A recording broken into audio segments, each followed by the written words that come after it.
Hello and welcome to WGTC Radio, the official podcast of entertainment website. We got this covered. I'm Jonathan Lack. And I'm Sean Chapman. And why did we play a song from the soundtrack to Yellow Submarine, Sean? Well, because we picked a pretty abstract topic for today. It's not particularly focused. And since there's no song we could pick that was relevant, we decided we would just pick a song that's completely irrelevant. But really happy and, hopefully gets this podcast off on an optimistic note. Yeah. All right. What are we talking about this week, Sean? Stuff? Isn't that just kind of what we do? It is. We will be talking about lots of stuff. Specifically, the sort of abstract topic that we wrangled together this week because absolutely nothing is happening in the world of entertainment right now. Yeah. Oscar nominations just came out, I guess. They were better than usual and a little bit surprising, and that was kind of nice, but I still don't really care. Yeah, I care so little, I did not even look at them. All right. So I don't think we'll be doing an Oscar podcast. No, we will not. To their credit, the Oscar nominations caused me much less pain than they ever have before, and I suppose that is a step in the right direction, but that's about all we're going to say on this podcast. We may as well mention it. We are an entertainment podcast, but that's it. So, yeah. If you really need the Oscars to vindicate your favorite movies, they picked some good movies, I guess. Cool. And if you do need the Oscars to vindicate your favorite movies, you should probably see a therapist. Yeah, and stop watching the Oscars. Just start there. All right, so this week we are talking about, because nothing else is going on, 2013, the year-end preview, I guess. Yeah. So we want to talk about sort of all the movies that interest us and all the games that interest us coming out over the next 12 months and maybe, whatever else pops up while we're going down the calendar. Yeah. So just a little preview of the year, talk about things we're excited for. It's kind of interesting because we often talk about on this podcast things after the fact. Mm-hmm. So maybe it would be nice for a week just to kind of preview some things and say what we're looking forward to. Like the flip side of our year retrospective for 2012. Now it's hey, what the fuck's going to be going on this year? Yeah. That we care about. Maybe a bit of a preview about some of the stuff we'll be talking in future podcasts when the stuff actually comes out. Oh yeah, I mean when we put our list together, Sean put some games together, I put some movies together. I think we can agree there's a lot to talk about. It just doesn't start for a while. Yeah. There will be a lot of things that we will be talking about on this podcast. The next few months or weeks could be a little slow, but we'll find some fun stuff to talk about. Mm-hmm. For now, we'll talk about the year in preview. First, I have a couple stories to tell this week. The first thing I want to mention is that last week on this podcast, we had a segment that I think was a really, really good segment, and it's maybe one of my favorite we've ever done, which is where Sean and I talked about the high frame rate version of The Hobbit. Yeah. And I had previously mentioned it when we talked about The Hobbit. I didn't go in depth, but I said I didn't like it. It kind of hurt my enjoyment of the movie. It didn't look right to me. It didn't seem to really come together the way I was expecting it to. And Sean had seen the high frame rate version and really loved it. Yeah. And so I think Sean, does not work as a professional film critic all the time. And I think the fact that you don't do that allows you to see these things with a little more clarity than because especially I think I've said this before, but I almost never go to the theater. That string of theater experiences I had was the first time I'd gone to the theater in like a year, and I'm not going to go back for at least another year because I'm afraid if I do, I'll get killed. Yeah. But in any case, I think Sean had a really, really good perspective on that and was able to explain why he liked it and why there's nothing inherently wrong with it in a really easy to understand way. So thank you, Sean, for that. You're welcome. And in any case, you can go back. I would recommend going back and listening to that segment if you're interested in that. It's a really good segment. And that sort of inspired me to say, I really like The Hobbit. I wanted to enjoy the high frame rate version. Maybe now that I've really kind of talked the tech side of it through and understand it a little bit better, I'll go back and try it one more time. So this week, I think it was last Wednesday, I went and found a cheap matinee showing at one of the Century Theaters in Denver and saw the high frame rate version of it again, and holy shit, did I enjoy the movie more like that. It looks fucking beautiful. Doesn't it, though? Yeah. I just, it's like your eyes are being gently massaged for 2.5 hours. It's awesome. Yeah. And I think all the reasoning for that, Sean went into really good depth in on the last podcast, so I won't go into much. I just think just the main things I noticed is just it's just the smoothness of movement, obviously, and I could have watched hours just of camera pans across New Zealand because it's like nothing I've ever seen in a movie before. Yeah. Having a camera pan like that, so beautiful, without a hint of any sort of shutter or blur or strobing or anything, you can't describe it. Mm-hmm. It's just amazing. And when that happens, it really does simulate the feeling of movement in the viewer. We talk about that a lot with movies like, oh, it's so big, it makes you feel like you're there. This actually does make you feel like you're there. Yeah, because you don't have this weird disconnect that things in the movie don't look like things in real life. And it's like you stop being aware of the screen. Mm-hmm. You know, you're just seeing it, and it's really nice. I think the thing I said to Sean when we were talking about it earlier is that I do not immediately prefer this as a filming method to everything I've seen before. I still really like, for instance, 35mm photography, 70mm photography, but I certainly prefer this to all other forms of digital photography, because I think digital photography previously has just been doing what we did on film digitally, and that's a really kind of lazy and unnecessary format change, right? Because if 35mm is superior and was already working, why make the shift? But digital really can do this higher frame rate in a way film cannot. Film stock could technically do a 48 frames per second version of a movie, but it would cost an astronomical amount of money and would not be cost effective at all. Yeah. And you'd have to build new cameras, you'd have to build new rigs, all these things. You'd have to just buy so much goddamn film stock. It would be ridiculous. But this, obviously, digital photography can do that probably arguably better, because then, I wonder if grain with a higher frame rate would work quite right, things like that. So this to me legitimizes digital photography and digital projection and makes me kind of excited again about the future of film. If people really embrace this, I really do think this could be the future of film in a very exciting way. Just the way things move, it's really fun, it's really different, and it is different. I mean, that's the thing you have to understand, but I think if you go in, I think it's just a simple attitude change more than anything, which is that don't be apprehensive about the high frame rate Hobbit if you haven't seen it yet. Go in thinking, this is different, and I'm kind of excited to see something different. Yeah, if you're willing to accept it. Yeah. That's the most important thing, just have an open mind, because if you don't have an open mind, you're never going to like it. Yeah, because it really is, your brain does have to process this differently, and if you're actively telling your brain not to do that, it's a problem. And to me, I mean, here's what I'll say. The first time I saw it, I do think, comparing my two viewings of the high frame rate version, there was something wrong the first time. Not necessarily with how they projected the frame rate itself, although I did notice some shuddering the first time that definitely should not have been there, because that's the point of a higher frame rate. Yeah. But definitely the colors were washed out, and the detail was kind of obscured. It was probably out of focus a little bit, and some other things that absolutely are not byproducts of 48 frames per second. Yeah. The only byproduct is, as Sean said last week, smoother motion. Yeah. That's all it does. So it's a beautiful looking movie. It's so well produced. If you have not seen it in high frame rate and there's a theater playing it like that near you, I would definitely recommend it. It's just a really cool way to see the movie, and I look forward to talking about this as a medium more as more movies come out. As more directors start taking advantage of it and start doing different things with it. Yeah. Oh yeah. I'm really excited to see how that's going to change. I mean, immediately, I don't know why CGI animated movies aren't embracing this right off the bat, because that motion blur in CGI has always bothered me, because to me it's always like, why do you do CGI animation if you have all these limitations of film-based formats? Yeah. And so CGI animation has always looked wrong to me in a certain way. I've never really loved it. I think if you did it in a high frame rate, it could look really cool. It would get you. That's why games look so good. And they're all CGI, but you never really think of it that way. Yeah. You don't think of a game as animated, but it totally is. It just happens to be animated in a way that allows the animation to shine through more. Yeah. So, in any case, it's exciting. It's cool to talk about. Speaking of exciting, the other thing I want to mention really quick, and I'm sad we did not get to watch this movie in theaters and do a podcast on it because it is fucking awesome, but the movie Dredd came out this week on Blu-ray. And it's the second adaptation in cinema of the Judge Dredd comics from 2000 AD. Yeah. And the first Judge Dredd movie was a disaster. It was the one with Sylvester Stallone. Yeah. Which was, they took like the most archetypical plot they could find, where he's framed and has to clear his name or something. Yeah, he goes out into the desert. Yeah. Starts shouting about the law. Yeah. I am the law! God, that movie. It's terrible.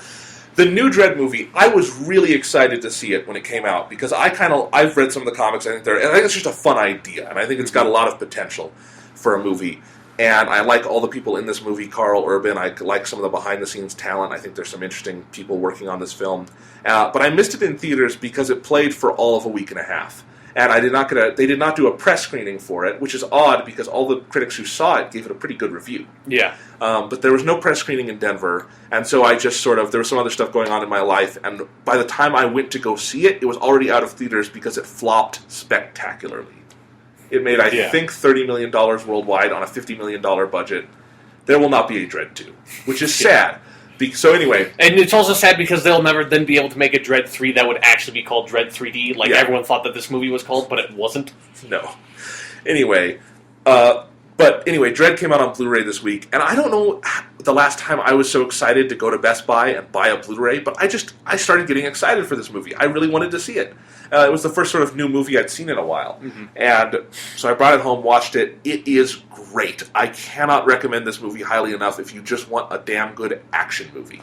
It's got a similar plot structure to The Raid, which was a really popular movie last year among sort of cult popular, because it's a really neat Thai movie with a lot of interesting sort of... It's not really martial arts. It's a new kind of sort of fighting style they're showing in that movie, The Raid. But kind of the fun story of The Raid is that the people in the movie have to basically just clear a building from top to bottom, and they have to get to the top and kill the bad guy. It's almost like a video game plot, but it's just the way it's constrained and uses space so well, that's what good action movies do. Kind of like Die Hard, in a way. The thing I did not like about The Raid, though, is that it really doesn't have characters. I cared about absolutely none of the people in that movie. They're really just people who fight, you know? And it's fun, but it really doesn't have any emotional connection there. Mm-hmm. Dredd has a very similar plot structure where it's very much a day-in-the-life story where Judge Dredd, he's taking out Judge Anderson, played by Olivia Thirlby, on her first assignment, and sort of he's sort of testing her. And they wind up going to this big apartment complex in the Megacity 1 called Peach Trees, and basically, they don't know it, but this Peach Trees area is ruled by this merciless drug lord played by Lena Headey, from who you would know from Terminator: The Sarah Connor Chronicles or Game of Thrones. She's a really good actress. Anyway, and she, seeing that there are these two judges here, locks down the building and wants to kill them so they can't get out and, tell the world what she's doing there. And so they basically, again, they have to clear the building. So it's a very similar plot structure, but why Dredd, I really, really like it, is you really get invested in the characters. And I think what's so amazing about this movie is how much you get invested in Dredd himself in 90 minutes. And Carl Urban, who is just a fantastic actor, plays Dredd very straight and very sort of serious, and there's really no character development to him. That's the point of the character, is he's just the law. And that's what he does all day. He just executes the law. And he's very committed to that, and he has no real character dynamic shifts that happen, visibly. There's some sort of small things he goes through in the movie and in the comics, but otherwise he really is a pretty static character. But you really kind of get invested in him, you get very invested in Judge Anderson, and overall you get invested in the situation because it's a really well-shot movie, really interesting action scenes. It's very true to the comics in terms of its sort of tone and style and a lot of the things it brings in, like the gun he has, all the judges have with these 6 different kinds of bullets they can fire. They make a lot of good use out of that. Overall, I just really like the choice they made in this Dredd movie, which is not to do a major sort of origin story kind of thing, which is what a lot of comic book adaptations do these days, or an adaptation where they try to fit everything in at once. It's like a one-off issue of the comics. Like, this is just a story that happened to Judge Dredd, and we're going to do a movie out of it. It's 90 minutes. That's it. And it works really well. It definitely begs for a sequel, not because the movie leaves anything open, but because all the pieces are just so well done. You want to see more. And so I would love there to be a sequel to this movie, and who knows, if it does really well on Blu-ray, which is absolutely possible, maybe someone will make one. That would be cool. My fear would be that Carl Urban is going to be too famous at a certain point to do a movie where you do not see his face. Yeah. Because that's the most amazing thing about his performance, is it is entirely ego-free. I mean, you never see his eyes. And he's never going to be on the movie poster with the big name, Carl Urban, because you can't tell it's Carl Urban. Yeah. But he's so good in this movie and so badass, and the amount of acting and emoting he does just with his chin. Sean, I think you said this to me. He needs to train the next person who's going to play Batman. Yeah. Or just play Batman. Yeah, because, the chin. Yeah. It's all about the chin. And he acts with that chin, and it is fucking awesome. And so he talks so little in the movie, too, relatively speaking. And there's just moments where he'll be staring down a bad guy, and just the grimace he'll get on his chin. It's just like he's about to go apeshit on these motherfuckers. And it's great. And I love the movie. The one thing I want to say about the Blu-ray, though, is that, a word of warning, is the Blu-ray. It's kind of weird. There's the new 3D Blu-ray spec. Yeah. You can get, if you have your 3D TV, there's 3D Blu-rays. You have to play them on a special 3D Blu-ray player, or I guess the PlayStation 3 can do it. But typically they've been released separately. You buy the 3D Blu-ray or the 2D Blu-ray, and the 3D Blu-ray, I think, by the spec, has to have a 2D Blu-ray with it, which is kind of weird, but whatever. Dredd did something new where it's a 3D, 2D Blu-ray combo disc. And it's really annoying because if you don't have a 3D display, it just plays the left eye of the movie, and it looks horrible. The Blu-ray in some parts is really sharp, but any time where there's going to be a 3D effect, the movie just there's digital noise everywhere. It gets really low grade because you're just seeing half the image. Yeah. They didn't put on a unified, because usually when you take a 3D movie and make it 2D, you just combine the images on top of each other and unify it. Yeah. You don't take one of the eyes. It doesn't look good. The digital copy that comes with it through iTunes looks better. The Blu-ray's worth having for the 7.1 audio track, which is lossless and sounds incredible. But it is kind of hard to watch the movie that way because the video quality is so erratic. Maybe you should just watch it with your right eye closed. Maybe that's how it's meant to be seen. Indeed. What I've heard is that this is, though, if you actually have a 3D display, this is the best 3D Blu-ray on the market, a lot of people are saying, because this movie was really, really shot with 3D in mind, and you can tell that. I would love to have a 3D display just to see this movie that way, because even watching it 2D, you can tell this movie was intended to be seen with 3 dimensions, and it's too bad that one of the only movies that really takes time to plan and execute a good 3D production. As I understand it, they built new cameras and everything. Sad that flopped, and instead we just got 3D conversions everywhere. And well, at the very least, maybe that'll mean we'll stop doing 3D at all. That'd be nice. If someone did okay 3D, it would just sort of prolong the 3D thing. I know. I don't know. I'm kind of waiting for that to stop because it's getting really fucking annoying to have to plan around. It's I don't want to see the fucking 3D screening. I know. Anyway, if you're at all interested in the Dredd movie and you were one of the many people who missed it in theaters, and I think it's safe to say most people missed it in theaters, go pick up the Blu-ray, or better, you should probably just rent it from iTunes or something so you don't have to deal with the weird left eye thing. But it's really fun, and if Sean ever watches it, it'd be fun to revisit on the podcast just for a couple minutes. Sure, I'll watch it sometime in the near future. So anyway, is there anything else going on? One more thing I want to say, and sort of that's going on in my life, is another entry in Jonathan Plays Games Several Years Too Late theater, I guess. Yeah. I've finally... and I like how this is actually even earlier. We're moving backwards. Eventually you'll be dude, I played Donkey Kong the other day. Man, that game was fucking great! Really? No, actually, there is a thing like that, because I did play over Christmas. I got Super Mario Brothers 2 for my 3DS. They released the original... the Lost Levels style? Yeah. Okay. So the original Super Mario Bros. 2 from Japan, the one that's really fucking difficult, I've always wanted to play it and beat it just because I feel like that's a sign of pride. I haven't beaten it yet, but I have gotten to World 5, which I feel is a major accomplishment because that game is the hardest fucking game I've ever played. It is fucking relentless. I can't tell if it's just poorly designed or sadistically designed. I think it's a mixture of both. Yeah. But it is a really fascinating game to play. So I am catching up on a 30-year-old game at this point. No, what I actually wanted to talk about is I finally sat down and played Mass Effect. And we've talked at length about Mass Effect on this podcast before because Sean loves it. Yeah. My favorite video game franchise right now. Oh, yeah. And I think... Here's the funny thing is, in this ongoing series of me playing games too late, the weird thing about Red Dead Redemption, which I've talked about on this podcast... is that you never bought the fucking bandolier. That was the weird thing. That was the weird thing. The other weird thing is that I really did get that game pretty shortly after it came out, a couple months. I remember talking to you about the game, a month after it came out, and I was I guess I can't spoil anything for you, so I'll have to wait until you finish the game. Did not know that was going to be a 2-year-long wait at that point. That was the weird thing about Red Dead. I did not get to the game extremely late. I still paid $40 for it. Yeah. It's just that it took me 2 years to beat because I'm lazy when it comes to games. Mass Effect has kind of changed how I play games, because it wasn't even a week ago I sat down with my copy of Mass Effect 1 and I'm all right, I want to play this, I've got some free time before school starts, I want to play this game. I know it's kind of long, let's play it. And I wound up marathoning that sucker, and just sort of that was my life for a week, was playing Mass Effect. And fuck if that is not maybe the best game I've ever played. And I started playing Mass Effect 2, and I know Mass Effect 2, from 2 hours, you can tell it's better. Yeah. And I just knew you've told me it was better, but I just wanted to mention, God, Mass Effect's good. I've had a ton of fun playing that. That's kind of what I'm doing now. And when I finish the trilogy, which should be relatively soon, in a couple weeks, I think we are going to do an episode on the whole Mass Effect trilogy, because we have not gotten to do that yet. Yeah. And I don't think...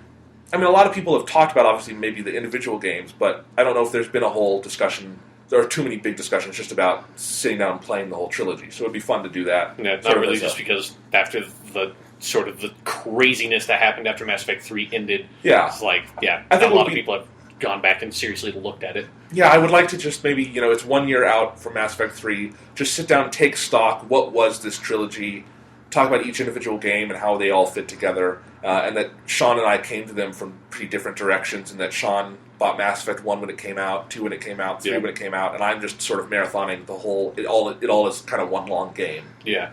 So, but yeah, when I finished Mass Effect 1, and Mass Effect 1 doesn't even have a particularly good ending, but I just loved it so much, I literally got up off the couch, ran over to GameStop, bought 2, brought it back, and started playing 2. I just could not wait to play more of that game. It's awesome.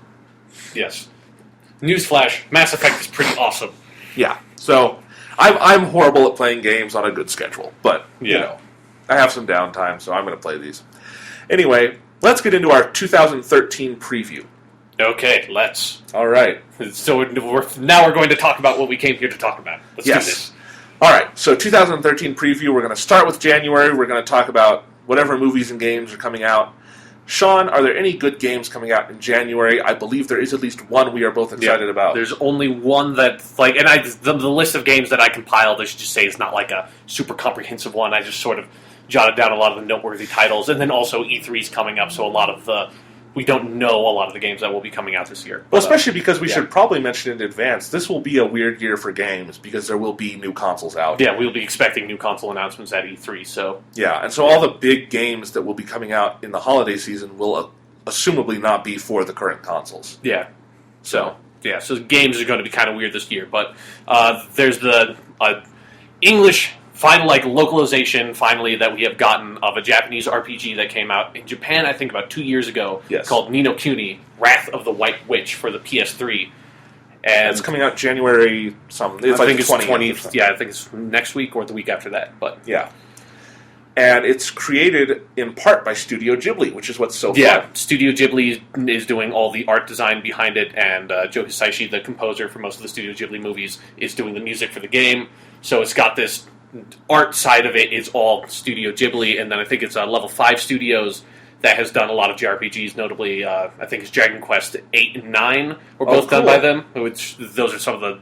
I don't play the Dragon Quest games, but I've heard those are the really, really good ones. Yeah. So I've always wanted to play them, because I've heard nothing but good things. Yeah, so this is going to be really interesting because, obviously, Jonathan, you are a huge fan of the Studio Ghibli films. Yes. And it just, you just have to go see a trailer for this game because it just looks beautiful. The way they've captured the Studio Ghibli style in 3D animation with all the movement and everything. It's like nothing you've ever seen. Yeah, it's one of the most beautiful games I've ever seen just looking at the trailer. So and then also one of the really great things about it, if you're picky about this kind of thing like we are, is that they do have the Japanese track on there with English subtitles, so you don't have to suffer through an English dub if you don't want to. Yes. So that's great. I mean, I will be switching that right off the bat. Yeah, because also, notably, the main character is like a 10-year-old kid.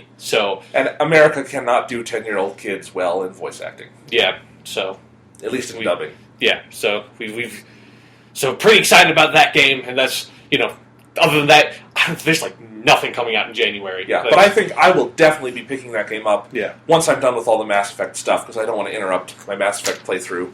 But I don't know, if we get that game early enough and can beat it early enough, we'll definitely talk about it on here, because I think it would be of interest to our audience. But it made me dust off my PS3, which I have not used for games in God knows how long. Yeah.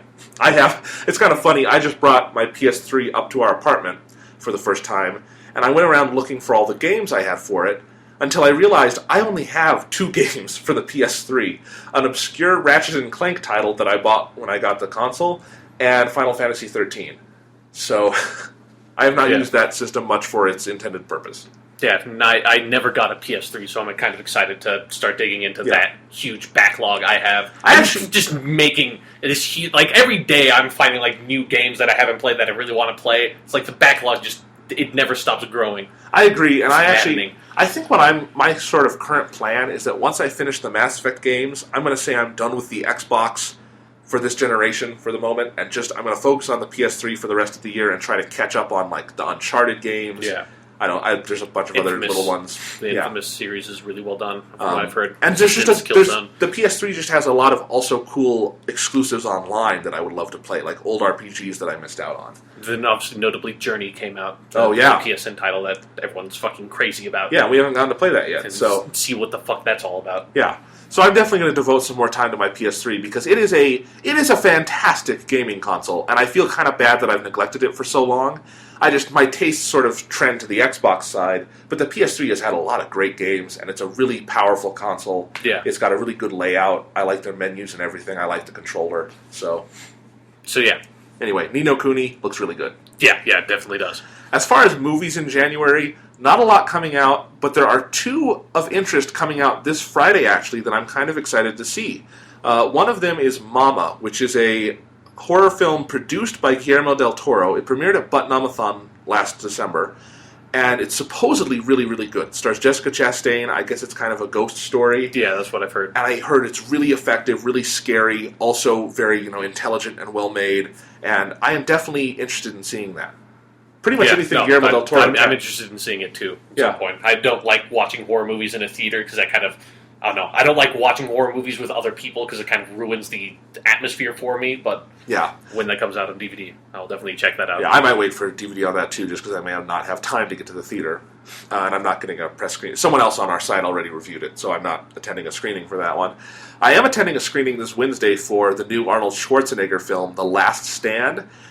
It looks actually kind of good, and I haven't really watched the trailers yet because I've seen the one theatrical trailer that I saw at a screening. So yeah, but what I've heard about it sounds interesting. The director, and I forget his name, he's a South Korean director who's very acclaimed. He's directed some movies that, while I have not seen them, I've heard really, really good things about. They've appeared on a lot of top 10 lists in the last couple of years. And it sounds like sort of the premise is a story that Arnold Schwarzenegger, it might work really well for him. This is his first lead acting gig since he was the governor of California. Mm-hmm. And I want to see another good Arnold Schwarzenegger action movie. So I'm ready to like this movie. If it's bad, it's bad. But if it's good, I would love this movie to be good. The thing I am most curious about that from having seen the trailer is it seems like he's like this sort of like really old, maybe ex-sheriff of the sort of like southwesterny, like near Mexico type American town. Yeah. And just on the trailer, he was the only person with an Austrian accent. I'm just curious if anybody takes note of the fact that it's kind of weird that there's somebody with a really heavy Austrian accent who apparently has been like living in this town his entire life and is the sheriff. So you'll have to let me know if that's part of the plot or if they're like, it's Arnold Schwarzenegger, just deal with it. I want to know, Sean, what would you prefer? Would you prefer they just ignore it or deal with it? I think you kind of need to address it at some point. I think I don't know. I mean, everybody knows Arnold Schwarzenegger, but it's something that stands out in a lot of his roles is that he's not cast as someone who would necessarily have an Austrian accent. So it seems kind of strange that his characters have Austrian accents. Yeah.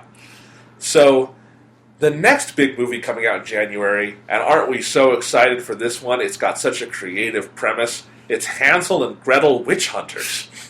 What an amazing idea for a movie. And I can see on your list is another of this ilk down the line that's coming out in March of this weird spout of we are making fairy tale shit again. All of a sudden, people think that's really popular. Like, we got a whole bunch of Snow White movies recently. It's like... Well, it's interesting because it is popular on TV now because there's the Once Upon a Time series that's doing huge ratings for ABC, and then Grimm on NBC, which is one of NBC's only big hits. I guess they've got more hits this year. They were the #1 network in the fall. But anyway, so it's popular on TV again, but all those movies have been kind of flopping. Yeah. The Kristen Stewart movie, the Snow White one, did not do very big. The Tarsem movie, Mirror, Mirror, was an outright disaster. So, yeah, it is weird that we're doing fairy tales. And then, it's like, and it's huge. Like, all of a sudden, there's so many fairy tale movies coming out. Yeah, and this Hansel and Gretel Witch Hunters one looks so strange to me because it's not like the other fairy tale things they're doing. They're doing like the exploitation, hard R, gory fairy tale idea, and that could be fun, I suppose, but the trailers look kind of awful, and I hate to say that because I like both of the people in this. Jeremy Renner is great, and I like Gemma Arterton a lot. I think she's got potential, but we'll see if the movie's any good. Well, I do have a screening for it, I regret to say. So I will tell you if it's any good. I'm not excited to see it. Yeah, that's just... I don't even think I've seen a trailer for this, but I don't have any opinions on whether or not the movie's going to be good. I just think it's weird that this is happening all of a sudden. That's where I am with it. Because it doesn't... I don't know. Maybe I just don't have my finger on the pulse of popular culture, but I did not see a fairy tale resurgence coming right now. I did not either, and I should say, I mean, I want to keep an open mind. If it's good, that'd be nice. But it is sort of one of those things where it strikes you as strange and sort of, where did that come from? Yeah. So we'll see. Like I said, open mind. If it's good, I would like it to be good. I like the people in it, but we'll see.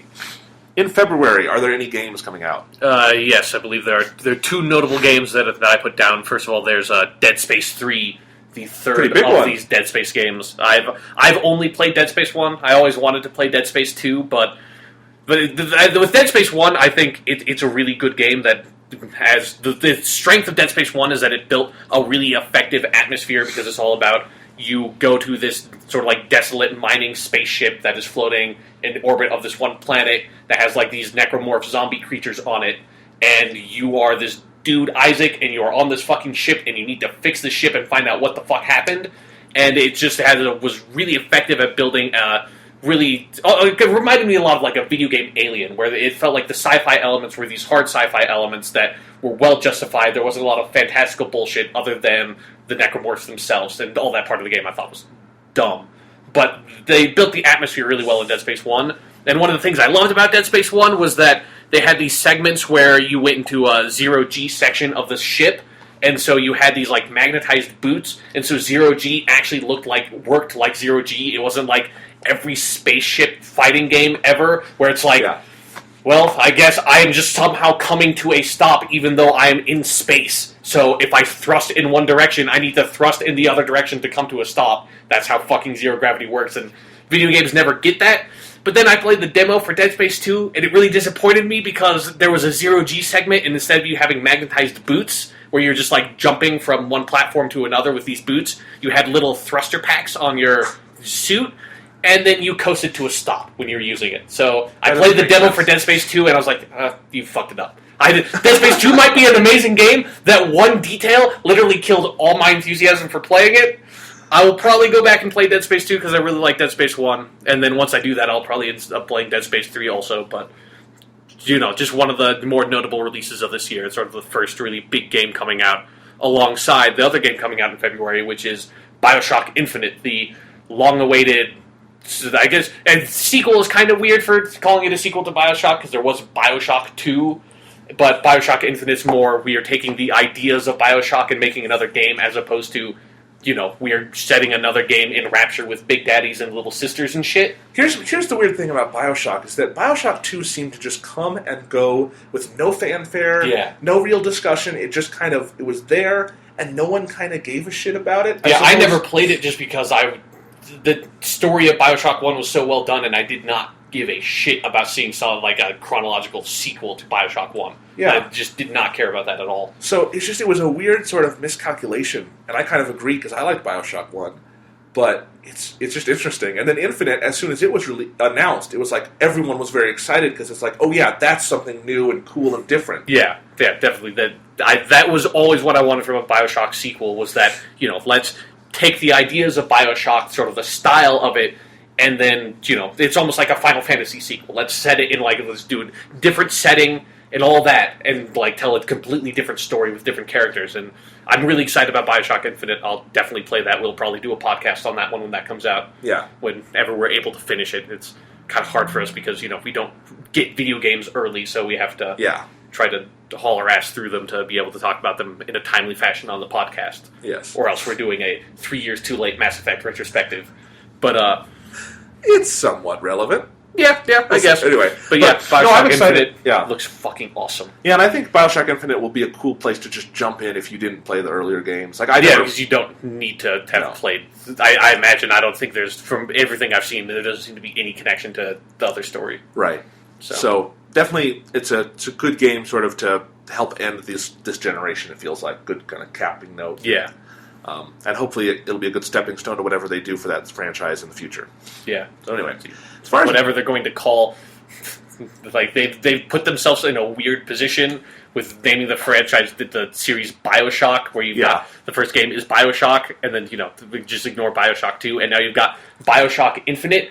But it seems like the title Bioshock, that part of it seems wholly inappropriate to the style of this game. Where it's in the first one, it's got that sort of like weird, sort of like steampunky. You're in this underwater city, so Bioshock seemed like it kind of fits that. This is they're like up and it's like bright and they're in the clouds. It's got this sort of like colonial America vibe to it. This is a Bioshock. Yeah. It's funny, you compared it to Final Fantasy. Final Fantasy is actually a little bit like that too, where after 6, they kind of cease being fantasy games, like in terms of high fantasy. Yeah, not like Tolkien-esque fantasy. They're now this weird, they're sort of everything fantasy. We're going to take everything, every style, and just mush it into one. They've got sci-fi elements, steampunk elements, fantasy, but it doesn't quite. They're not the simple idea of high fantasy that they once were. It's like mithril and shit. Yeah. All right. As for movies coming out in February, really not a lot. There's the new Sylvester Stallone action flick, Bullet to the Head, which also premiered at Butt-Numb-a-thon. Did not get very good reception, which is too bad. I like Sylvester Stallone. I'd love to see him in something good, but we'll see. There's this movie called Warm Bodies, which for some reason a lot of people are excited for. It's like, I guess it's sort of a Twilight parody kind of thing. Oh, is it the one that's like a romance, like a zombie romance thing? Yeah. I've heard about it. I've not seen any of the trailers or anything. Which, that to me sounds... It could be good, and I'm definitely... If it's good, that'd be fun. Like, if it has a good sense of humor and it's creative. But you're going to have to deal with the fact that that's necrophilia. Yeah. So we will see. Yeah, I don't know. I think it is high time we stop the zombie shit. Yeah. But I guess that's the other thing. It's just that there's a really big zombie glut, so the movie will have to be very creative to stand out from that glut. Yeah. At the very least, it's not a traditional zombie story. So no, definitely kudos. Got that advantage. But kudos to that, and I'm interested to see what it turns out to be, because there's sort of all the marketing's been... It's hard to quite pin the movie down so far.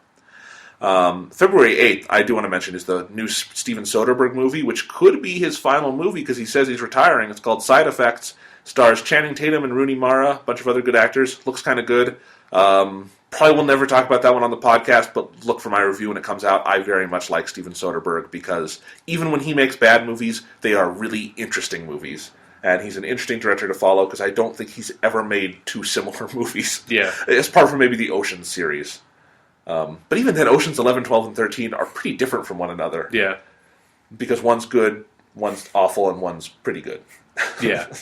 Anyway, but the big release of February, a movie that we may or may not talk about on this podcast, is A Good Day to Die Hard. The fifth Die Hard movie that absolutely nobody asked for. And you can tell just by like how desperate they are to try like figure out fucking titles for these movies at this point. Yeah. A Good Day to Die Hard, and it's coming out. It was going to be coming out on Valentine's Day. I guess I think it still is. I have the date wrong here. It is. They're doing a weird gimmick where they're putting it out on Valentine's Day, which I get the joke, guys. This isn't a Valentine's Day type movie, but it's coming out on Valentine's Day. Yippee-ki-yay, motherfucker. Yeah. So, we'll see on this one. Again, I never will root against a Die Hard movie. Die Hard is one of my favorite movies of all time. I love it. And I love 2 of the 3 sequels. And I like Die Hard 2. I don't love it. I think it's kind of fun in a dumb 90s sequels way. Where it's kind of fun to pick out the ways, here's where they're ripping off this scene from Die Hard 1, and here's where they're ripping off this scene. And it's, it's very much a 90s sequel in that regard. And I liked Live Free or Die Hard an awful lot. I did too. I think for some reason, it's gotten a weird, bad reputation in the last couple of years, but when it came out, everybody liked it. Yeah. And I think it's a good movie. Yeah. I mean, there was that weird controversy where it was PG-13 and people thought that automatically made it bad. It didn't. It was fine. Yeah. I agree. The movie could have been spruced up more if they had just done an R, but it's not a bad thing. Who cares? It's not a big deal. Yeah. And you could tell because when they did the unrated cut for the DVD and they just threw in a bunch of audio dubbed fucks and shits and stuff, it's like, this isn't better. This is just awkward. So anyway, I like Live Free or Die Hard. A Good Day to Die Hard has me worried for a couple of reasons. One is that it's directed by this guy, I think his name's Rich Moore. he's just a hired studio hand who's never made a good movie in his life. He's a pretty awful director, and I don't really know why everyone is trusting him with a Die Hard movie. That being said, Len Wiseman had really only done the Underworld movies before doing Live Free or Die Hard, and he was a pretty good fit for that. But we'll see. I mean, my main issue with what I've seen from A Good Day to Die Hard so far, and what makes me apprehensive, is that it does not look like a Die Hard movie at all. And I think some people accuse Live Free or Die Hard of getting too big and making John McClane a superhero, but I think it did that a little bit too much by the time he was like with the fucking like Harrier jet that was floating, and that got a little too far for me. But I don't think there was anything inherent about the movie and the story and the way it was presented that was un-Die Hard. I actually think it was nice that it was all personal for John McClane still. It all sort of had this very much instinctual feel to it, where these things were just happening to him and he was swept up in it. And maybe that'll happen in A Good Day to Die Hard, but it looks like in this movie his son is working for the CIA or something and is in Russia fighting the Russians because, Sean, our main enemy in the world is the Russians. Yes, super nationalist Russians from Call of Duty. And that's all things. That's where we should probably just start with this. I am sick of seeing Russians as the bad guys and everything. Yeah. It's been like 25 years since the Cold War ended. Can we have someone else be the bad guys? Yeah. Especially because they always have to work themselves into narrative contortions to explain how these are, Russian ultra-nationalists or whatever the fuck they are. And I'm not really interested in that. I'm not interested in John McClane going to another country and fighting to save America. I think the official plot description by the studio was that John McClane is out to make the world safe for democracy. Because apparently because that's what Die Hard is about, right? Yeah. Democracy. No, Die Hard is about a really, really unlucky guy put in shitty scenarios, and he's a good guy, so he does the right thing. Yeah. And by killing a bunch of motherfuckers. Yeah. And man, I mean, we talk about Live Free or Die Hard in parts becoming a little too big. Everything in the trailers for Good Day to Die Hard is like just super big, like bombastic scenes where like he's jumping through buildings and like falling through windows and all this shit. And I don't know. It also the visuals of it look kind of ugly to me. Yeah, it's really sort of gray. It looks like the most games from the beginning of this generation of video games, where it's like it's the high definition, but everything is just grimy and gray because Gears of War looked like that. Yeah, and it's shot in 16:9, whereas all the other movies were shot anamorphic. Just things like that, where I don't know how much effort is really being put in on the production side. Bruce Willis looks like he's game, and maybe he'll be fun. Yeah. And I've heard Jai Courtney, who's playing his son, is a good actor, and it might be fun to explore that relationship. But yeah, at the very least, I find the idea interesting of his son being this sort of like professional agent for the CIA or whatever. Like I find that relationship could be done really well. It could be, and they did a really good job with his daughter in 4, with Mary Elizabeth Winstead. Yeah. So, we'll see. If it's, again, I would like this to be good. I will go see it when there's a press screening, and I will give it a fair shot. It's just, I'm a little worried, especially because Die Hard does not seem like a series that needs to have 5 movies. Yeah. 4 was pushing it, even though I do like all 4, and 4, I think, was a good revival of it. Mm-hmm. It's just... Yeah, it just doesn't... Yeah, I agree. It doesn't... You don't need to keep on making Die Hard movies. Yeah. But if it's good, that would be nice. I feel like we're saying that a lot. Yeah. In March, are there any games coming out? Let's see what I have on my list. First of all, there is the Die Hard sequel that nobody is looking for. We've got the Gears of War sequel that nobody is looking for. That's coming out in March? Yeah, Gears of War Judgment. It's coming out in March because we need another Gears of War game, apparently, after Gears of War 3. Even though I think this one is set before or like slightly concurrent with Gears of War 1. I'm not entirely sure. You're playing as Cole and Baird through it. It's kind of following their story before they meet up with Marcus. It's so weird because 3 to me perfected the game, just the game mechanics so well that I would be happy having 3 for the rest of this generation and just playing that when I want to get a Gears of War kick, which I sometimes do because it's a fun game. Yeah, I agree. I think Gears of War 3 is by far the best Gears of War game. I thought that was an absolutely tremendous game. The sequel is coming out way too soon. Yeah. I think anybody is really looking for it. Cliff Bleszinski, the lead designer through those games, left Epic Games earlier last year. And so he's not, as far as I know, he's not involved with it at all right now. So they've done a shit job promoting it, too. I had no idea. I knew it was coming out this year, but I assumed it was like a Christmas release or something. Nope, it's March. So. I mean, I understand them wanting to get it out before the next console cycle, but why not wait and make one as a launch game for like the next Xbox? Because, man, they have all these art assets from Gears of War 3 that they could just use again on another game. Assassin's Creed did it. They made 3 fucking games off of Assassin's Creed 2. It's like, I guess they're like, fuck it, we'll make another game off of Gears of War 3. Call it Gears of War Judgment. All right, well... So that's coming out. I will almost definitely not get that. It might be really good. Like, I'm making fun of it just because I really dislike the sort of, like, the sequel that comes out too soon that just uses all the assets from the first game. But, it could still be good. If it is really good and everyone says it's amazing, I might pick it up. But. And I just don't... I guess my view on it is that I've never really cared about the campaigns in Gears of War. Yeah. I think 3 had a really good campaign, but I still didn't care too much about the story or characters. Yeah. I love the multiplayer in those games, and 3 to me is just, that's a perfect multiplayer suite. It's great. It's the ultimate version of Gears of War, and I don't know if I need to spend $60 to get a slight update of that. Yeah, I completely agree. Although the one thing I have seen from some of the stuff they're talking about with Gears of War Judgment is they want to go a little bit more back to the slightly survival horror elements that were in Gears of War 1, which sounds like that could be kind of fun. I don't know how well that's going to pan out or how much of that's really going to be in the game, but, that's what they've been saying. All right. So Gears of War Judgment, it might be okay. See, then also out in March, we've got the revival of the Tomb Raider series called Tomb Raider. I am actually interested in this game. I would like to play this. It seems like it's really interesting. It's the only time I've ever really been interested in a Tomb Raider game. I played... one of the ones that came out on 360 was the only Tomb Raider game I seriously played. And is this one coming out on the PS3? Yes, it's 360, PS3, and might be PC also. Okay, this is definitely one I would like to get for the PS3 because the graphics look so good, and the PS3 can do better graphics. Yeah. That just sounds like it would be fun. I've always kind of been interested in Tomb Raider, and I've played a little bit here and there, but I've always felt kind of distanced from it. But this feels like, because they really are kind of rebooting it, they're starting from the ground floor again. Yeah, they're making it a lot more grounded. Yeah. Is the thing that I like about it. It's like more, this girl is trapped on this island and needs to survive, and there's some crazy shit going on, but it's not like this... I'm walking into this Mayan temple and, there is this crazy fucking puzzle with, like, a bunch of, like, rolling boulders and shit that these Mayans set up, like, Raiders of the Lost Ark style. Like, that was kind of fun, but the direction they're going in, the much more serious direction of this game seems a lot more interesting to me. Yeah, I'd definitely like to give it a try. I think it could be really good. And even if it's just kind of mediocre, it would be kind of fun to just see it going in the right direction or something. I mean...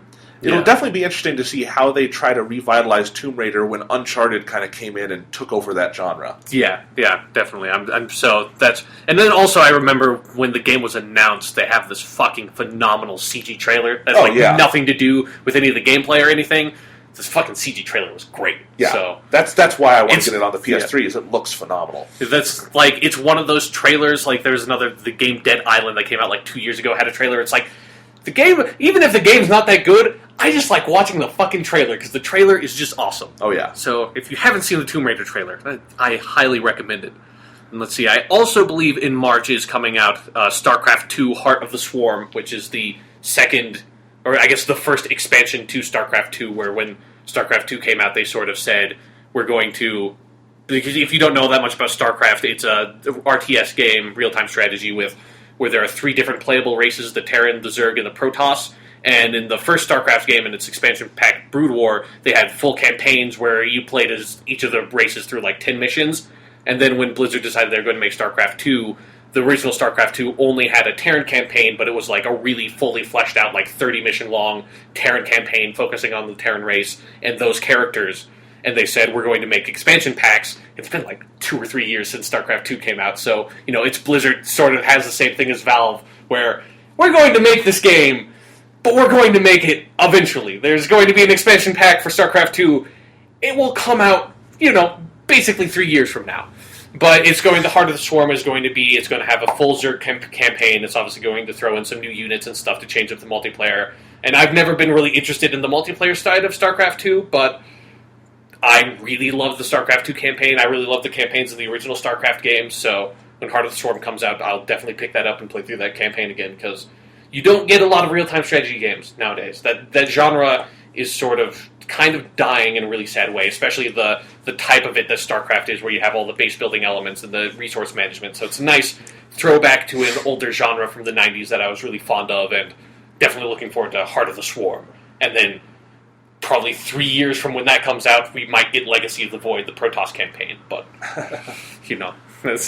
those expansion packs, man, apparently they take as long to make as, this is what's amazing, that they shit out like a Gears of War sequel 1 year after Gears of War 3 comes out, then they say that they're going to have like a StarCraft 2 expansion pack that will be like 1 year after StarCraft 2 comes out. 3 years later, finally we get a fucking StarCraft 2 expansion, but...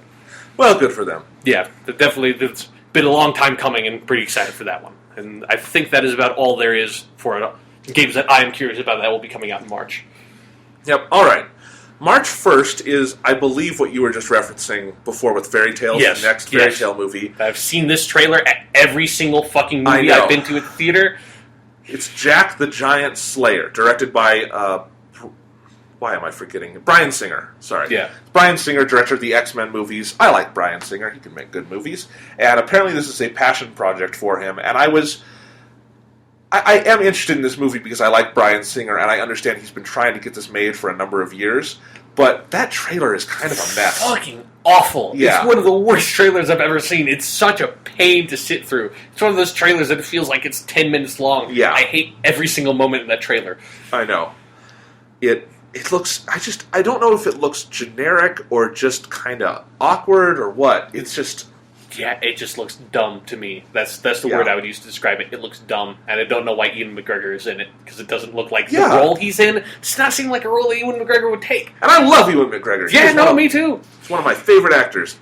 But, yeah, we'll see. It does have some good cast members, and I like I said, like Bryan Singer, but I don't... Does the world need a massive Jack and the Giant Beanstalk reboot, Sean? Like a badass epic, like Lord of the Rings version of Jack and the Giant fucking Beanstalk? It's like, it's just like, why is Jack now all of a sudden, like, Jack the Giant Slayer? Like, he's going to go around killing giants, or does he become fucking huge and just starts killing people himself? I don't know. This is kind of left ambiguous with that title. I hope it ends where he becomes fucking huge and he's just like a giant slasher villain. That'd be kind of cool. Yeah, Jack the Giant Slayer. Nice. All right. March 8th is Oz the Great and Powerful. This is the new Wizard of Oz reboot from This is sort of fairy tale-ish. Yeah, from Sam Raimi, director of the Spider-Man trilogy, Evil Dead trilogy. He has not done much in the last couple of years. He did the movie Drag Me to Hell that I know a lot of people liked. I still have not seen it. I haven't seen that one either. I feel bad about that. I want to see that. I like Sam Raimi. We are pro Sam Raimi at this podcast. Yeah. Absolutely. So, Sam Raimi's actually got some other stuff coming out this year, but we will talk about that soon. In any case, Oz the Great and Powerful is... This is an interesting one. I would really like this movie to be good. I would too. I like Sam Raimi, and I think Oz as a fantasy landscape has a lot of potential, and no one's ever really tapped into most of it because there's the 1939 movie with Judy Garland that everyone loves for good reason. It's a great movie. But for some reason, once that movie came out, everyone thought that's the version of Wizard of Oz we need to do. Yeah. And no one has ever really broken out of that successfully. Mm-hmm. Even the Return to Oz movie, the super fucked up Disney film that was sort of the sequel to that film, it definitely went in different directions, and I will give it that. But it is still beholden to like the continuity of that movie, and I want to see something else. And that is my one major hesitation about Oz the Great and Powerful is that it looks very much beholden to the design of the 1939 movie. It looks like they are positioning it directly as a prequel to that, and I don't need a prequel to that. But I may need a movie where James Franco plays the wizard, because that sounds fucking awesome. That's the thing I'm most excited about, is that I've seen the trailer several times, and the trailer seems okay, but James Franco as the wizard seems fucking awesome. Well, there's a lot of other good people in it, too. Mila Kunis as one of the witches. I love that. Mm-hmm. And she and James Franco will have a delightfully odd chemistry. I think we know that already. Yeah. Anyway, I think it could be good, and Sam Raimi is a really interesting visual craftsman, and the movie looks very interesting to me. Yeah. So I'm looking forward to it. I guess my other reservation is that Disney's track record with live-action movies recently has been pretty fucking abysmal. They've made some really bad live-action movies lately. I think it's just there was this weird era where, and I think part of it is the success of movies like Alice in Wonderland has made them get kind of lazy. I mean, Alice in Wonderland was a lazy piece of shit movie, and yet it made $1 billion worldwide. And it's just 2 hours of exposition. That's all it is, that Alice in Wonderland movie. It's a weird prequel/sequel/ remake of the animated film, but not really. It's very odd. It's all exposition. It's not really. It's a terrible movie. It's one of the worst things Tim Burton's ever done. But and my one worry is that Oz the Great and Powerful may follow that vein and just get lost down a rabbit hole of exposition. But who knows? I did like Tron Legacy. That was one of the only good live-action Disney movies that has come out lately. But yeah, you know. I'm optimistic about this one. I want to see it. I think it will be good. If not great, I think it'll at least be good. I agree, and I am optimistic about it because unlike Tim Burton, who is perfectly willing to sign his name to really lazy projects, Sam Raimi, for the most part, he makes movies he wants to make. Yeah, he's a pretty passionate filmmaker. So. Yeah, he definitely is. I mean, there's Spider-Man 3, which is an outlier, but that's an outlier. But that's because there's huge studio involvement, so yes. You can't lay that at his feet. Yeah, and I don't think he would. That's what makes me optimistic about Disney's role in this is I don't think he would sign on for this if Disney was super involved in his creative elements. So this should be fun. Yeah. All right, March 29th is G.I. Joe Retaliation, and I wanted to mention this one because there's such a weird story about this. Is that literally the last minute? This was supposed to come out last June. And they just pulled it from the schedule and put it in March because they wanted to convert it to 3D because that's what everyone wants now. Yeah. And I guess this is sort of a sequel to the first G.I. Joe. It's sort of, as I understand it, it's sort of a half reboot, half sequel because it's got a lot of new characters played by Dwayne Johnson and Bruce Willis and a bunch of other action stars.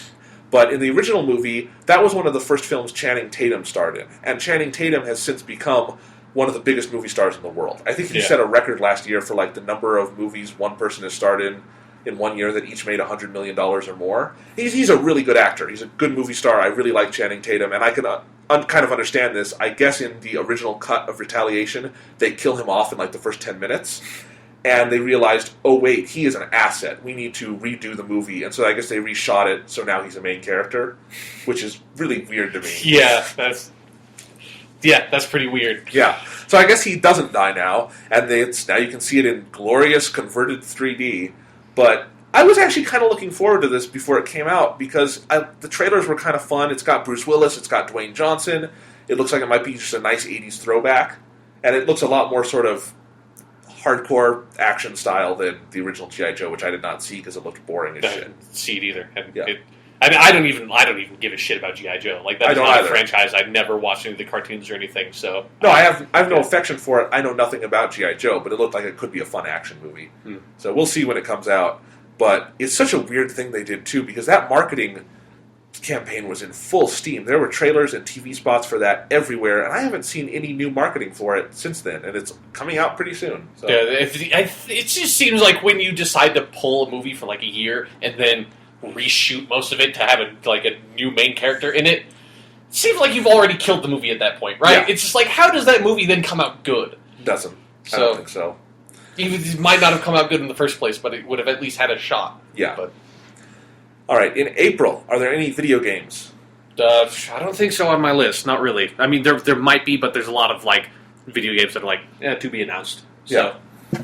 Do we know when the top one on your list there comes out? No. We might as well talk about it now because it'll probably be coming out in spring. Grand Theft Auto 5 got announced, and they basically said, it'll probably be spring 2013, but they haven't narrowed it down. I would probably expect it sometime in May if it were me, but Grand Theft Auto 5. Yeah, fucking Grand Theft Auto 5. How can you not be excited about this? Dude, it looks awesome. I'm so happy that they're deciding to sort of change up the formula and do something new with having that sort of a 3 protagonist type thing. Yes. So if you don't know, Grand Theft Auto 5, which is set in San Andreas, like the San Andreas game, although it's a much bigger version of San Andreas, much more detailed. The narrative conceit to this game is that you play as 3 different criminals who are sort of connected, but they're at different points in their crime careers. Yeah. And instead of sort of having downtime and missions that are just sort of where you're a guinea pig and you're just running back and forth, now whenever there's downtime in one character's story, you jump to another character, play as them for a while, you jump back. It just, the narrative pushes you around. Yeah. So it sounds like it's still very much Grand Theft Auto open world, open structure, but with a little more structure to how you play the game. Yeah. And I like that. And, it seems like they maybe have they kind of wanted to do something like this after with the Grand Theft Auto 4 they did The Lost and the Damned and The Ballad of Gay Tony, those 2 expansion packs with the different main characters that were sort of loosely connected to Nico's storyline, where they had some of the same cutscenes and they was all involved with the diamonds from that game. So it seems like they sort of wanted to do something like that, and now they're fully pushing for it. and it seems like a really interesting kind of thing to do. So, and then also, Grand Theft Auto 4 is one of my favorite games of this generation. Red Dead Redemption definitely is. Oh yeah. So, I think Rockstar just kind of gets better and better with each game they make. Yeah, and so this will be. I'm kind of looking at this game as this is going to be the cap to this generation for me. That it's like, Rockstar has now. This will be like the third game they've made on these consoles. So third major game. Yeah, so it'll be sort of the culmination of what they've learned how to do with these consoles, and it'll be really cool to see what the limits of the Xbox 360 and the PS3 are for this generation before we move on to the next. This might be another one that I wind up getting on the PS3 just because I expect the Xbox 360 version will have to be on 8 separate discs. And Rockstar makes such beautiful games, I'd like to see them in the best graphics possible. Yeah. But definitely, this is going to be a great capper to the generation, and I'm really excited to have it and then be able to just kind of move on and be like, all right, now what? Mm-hmm. So, Grand Theft Auto 5 looks great. Let's see what's coming out in April. On April 5th, this is really exciting, Sean. Are you excited for this? The 3D re-release of Jurassic Park? Oh, yay. I am so excited. Dinosaurs in 3D, Jonathan. How great will that be? Moving on, April 12th. I mean, what are you supposed to say? It's like, this was... what is the cheapest fucking 3D, cash-in could you possibly do the Jurassic Park? That's just... Star Wars prequels. But at least that's got some history behind it with George Lucas is kind of crazy. So, it's Jurassic Park 3D, fucking really? Who asked for that? No one asked for that, and I assume this was just commissioned when Avatar came out, and now it's coming out so too late. I mean, no one cares about 3D anymore. We'll see. I might have to go see it just to see Jeff Goldblum in 3D. Yeah, that's Chaos Theory. Yeah, that might be worth the price of the ticket alone, is just seeing a little bit of 3D with Jeff Goldblum. Be like, Jeff Goldblum's really there! But yeah, Jurassic Park 3D. Alright, April 12th. There's a couple movies coming out on April 12th I'm interested in. I'm really excited for the movie 42. This is the biopic about Jackie Robinson, one of the most celebrated baseball players of all time. It stars... I do not remember the man's name who was playing Jackie Robinson. I have IMDb up here. And it does not... they put him down at the very bottom. Does that make sense? Yeah. It's a guy named Chadwick Boseman. I have not seen him in a movie before, I don't think. But I did see the new trailer for this came out the other day, and it looks great. He looks like a great Jackie Robinson. Harrison Ford is the co-star in this as, I guess, his coach or mentor. And I will watch anything with Harrison Ford because he's a fucking god. And it's directed by Brian Helgeland, who is a kind of promising director. I've seen some other stuff by him that I did not hate. In any case, or I guess he's a writer more often, is what I meant to say. In any case, interesting filmmaker. This is a really interesting topic. I would love for this movie to be good. I like baseball. I like good baseball movies when they exist, and we've had a couple of good baseball movies recently. So, and definitely Jackie Robinson is a guy deserving of a film about him, so this could be good. Yeah. Now, the one you're probably a little more interested in is this one. The Evil Dead remake is coming out April 12th. And while most of the times a remake of a really popular horror movie would just be sort of like, oh God, what are they doing to this franchise now? This is interesting because Sam Raimi is not only producing, he's intimately involved, as I understand it. And so is Bruce Campbell. Yes. So, a lot of the guys behind the original movie are they're in supporting roles. They're not making the movie, but they're sort of advising and helping it. Yeah. And the screenplay was written in its first draft, at least. I think someone else revised it by Diablo Cody, who is the writer of Juno and Young Adult, some other Jason Reitman movies. I really like her writing, and I think she could write a really effective horror movie. She should write a Diablo movie just off the Blizzard franchise. Just because she has to now. Her name is Diablo. But you bring her and she should play Diablo. There we go. Anyway, but there's a lot of promising talent to this. I like a lot of the actors involved in it, and I think the trailers have been pretty interesting. I like that they're really going back to the serious horror tone of Evil Dead 1. Yeah. And it's pretty serious horror tone. Yeah. As serious as Sam Raimi can manage. But this one may be even more dark, and it's... Yeah, it definitely looks like it's... One of the best choices I think they've made is that they're not... This is in the vein of Evil Dead, but they're not remaking, the most iconic elements in that this does not have Ash in it. They're not... there's no new Bruce Campbell because nobody can replace that chin. Instead, I don't remember the actress's name, but there's the main character is going to be female, and I believe the conceit for it is why they go to the cabin in this movie instead of it's just fuck it, we want to go to a cabin. We've got it's like spring break or whatever it is in the first movie. Instead, this girl is like a heroin addict or she's addicted to some kind of drug, and they're sort of, they're having an intervention for her, and that's why they're going to the cabin. And that seems like a really interesting sort of character device for one, have a good explanation for them to be in the cabin, and have these people kind of be dealing with issues already that would then be exacerbated by the Evil Dead coming alive with the Necronomicon and shit. So, yeah. I don't remember if Jane Levy is playing the main character, but Jane Levy is one of the actresses in this movie. I really like Jane Levy. She's on the show Suburgatory right now. She's been in some movies. She's just a good actress. Yeah, so. Usually comedic, but she could probably do dramatic too. And it's interesting because the Evil Dead franchise is definitely one that has legs to be explored in other capacities, and it looks like they are really committed to exploring it in a really creative way. Yeah, this is definitely what if you want to see a remake or a reboot of a franchise, is kind of how you want it to be done. That you've got the people originally involved in it, but they've got new blood in there too that are sort of helping take it in a different direction. It's and everybody's really excited about it. Oh yeah. If you ever see an interview with Bruce Campbell or Sam Raimi talking about this movie, they're all 100% behind it. They want to make this movie. It's the exact opposite of a cheap cash grab. So like the Texas Chainsaw Massacre 3D that came out last week that I had no idea existed. Me too. It's the exact opposite of that. Yes. So yeah, I'm pretty excited to see the new Evil Dead movie. Again, I'm not sure if I will see it in theaters because I don't like watching horror movies that way. But I would like you to see it in theaters because I think this would be a fun one to talk about on the podcast in April. Because I will make an effort then to see it. I definitely. I mean, if I get a screening, you can just come with me. Okay, see it for free. In any case, the thing I want to say about Evil Dead is in April it would be fun. I want to do an episode on the trilogy because I've seen parts of those movies, but I haven't sat down and watched all of them. I need to do that, and we should talk about those. Sean, you're a big fan of those movies. Yeah. So we could talk about the original films, talk about the new one, talk about how the series has had a million different tones. Yeah. Do you think the remake series will eventually get to Army of Darkness levels of silliness? It's I would almost want them to go into a completely make the serious version of Army of Darkness, not necessarily the plot or anything, but how ridiculous and campy Army of Darkness is, and have the dark reflection of that, and just call it Army of Darkness. I want them to make that and just have it be the most depressing, sad, horrific movie ever made by mankind.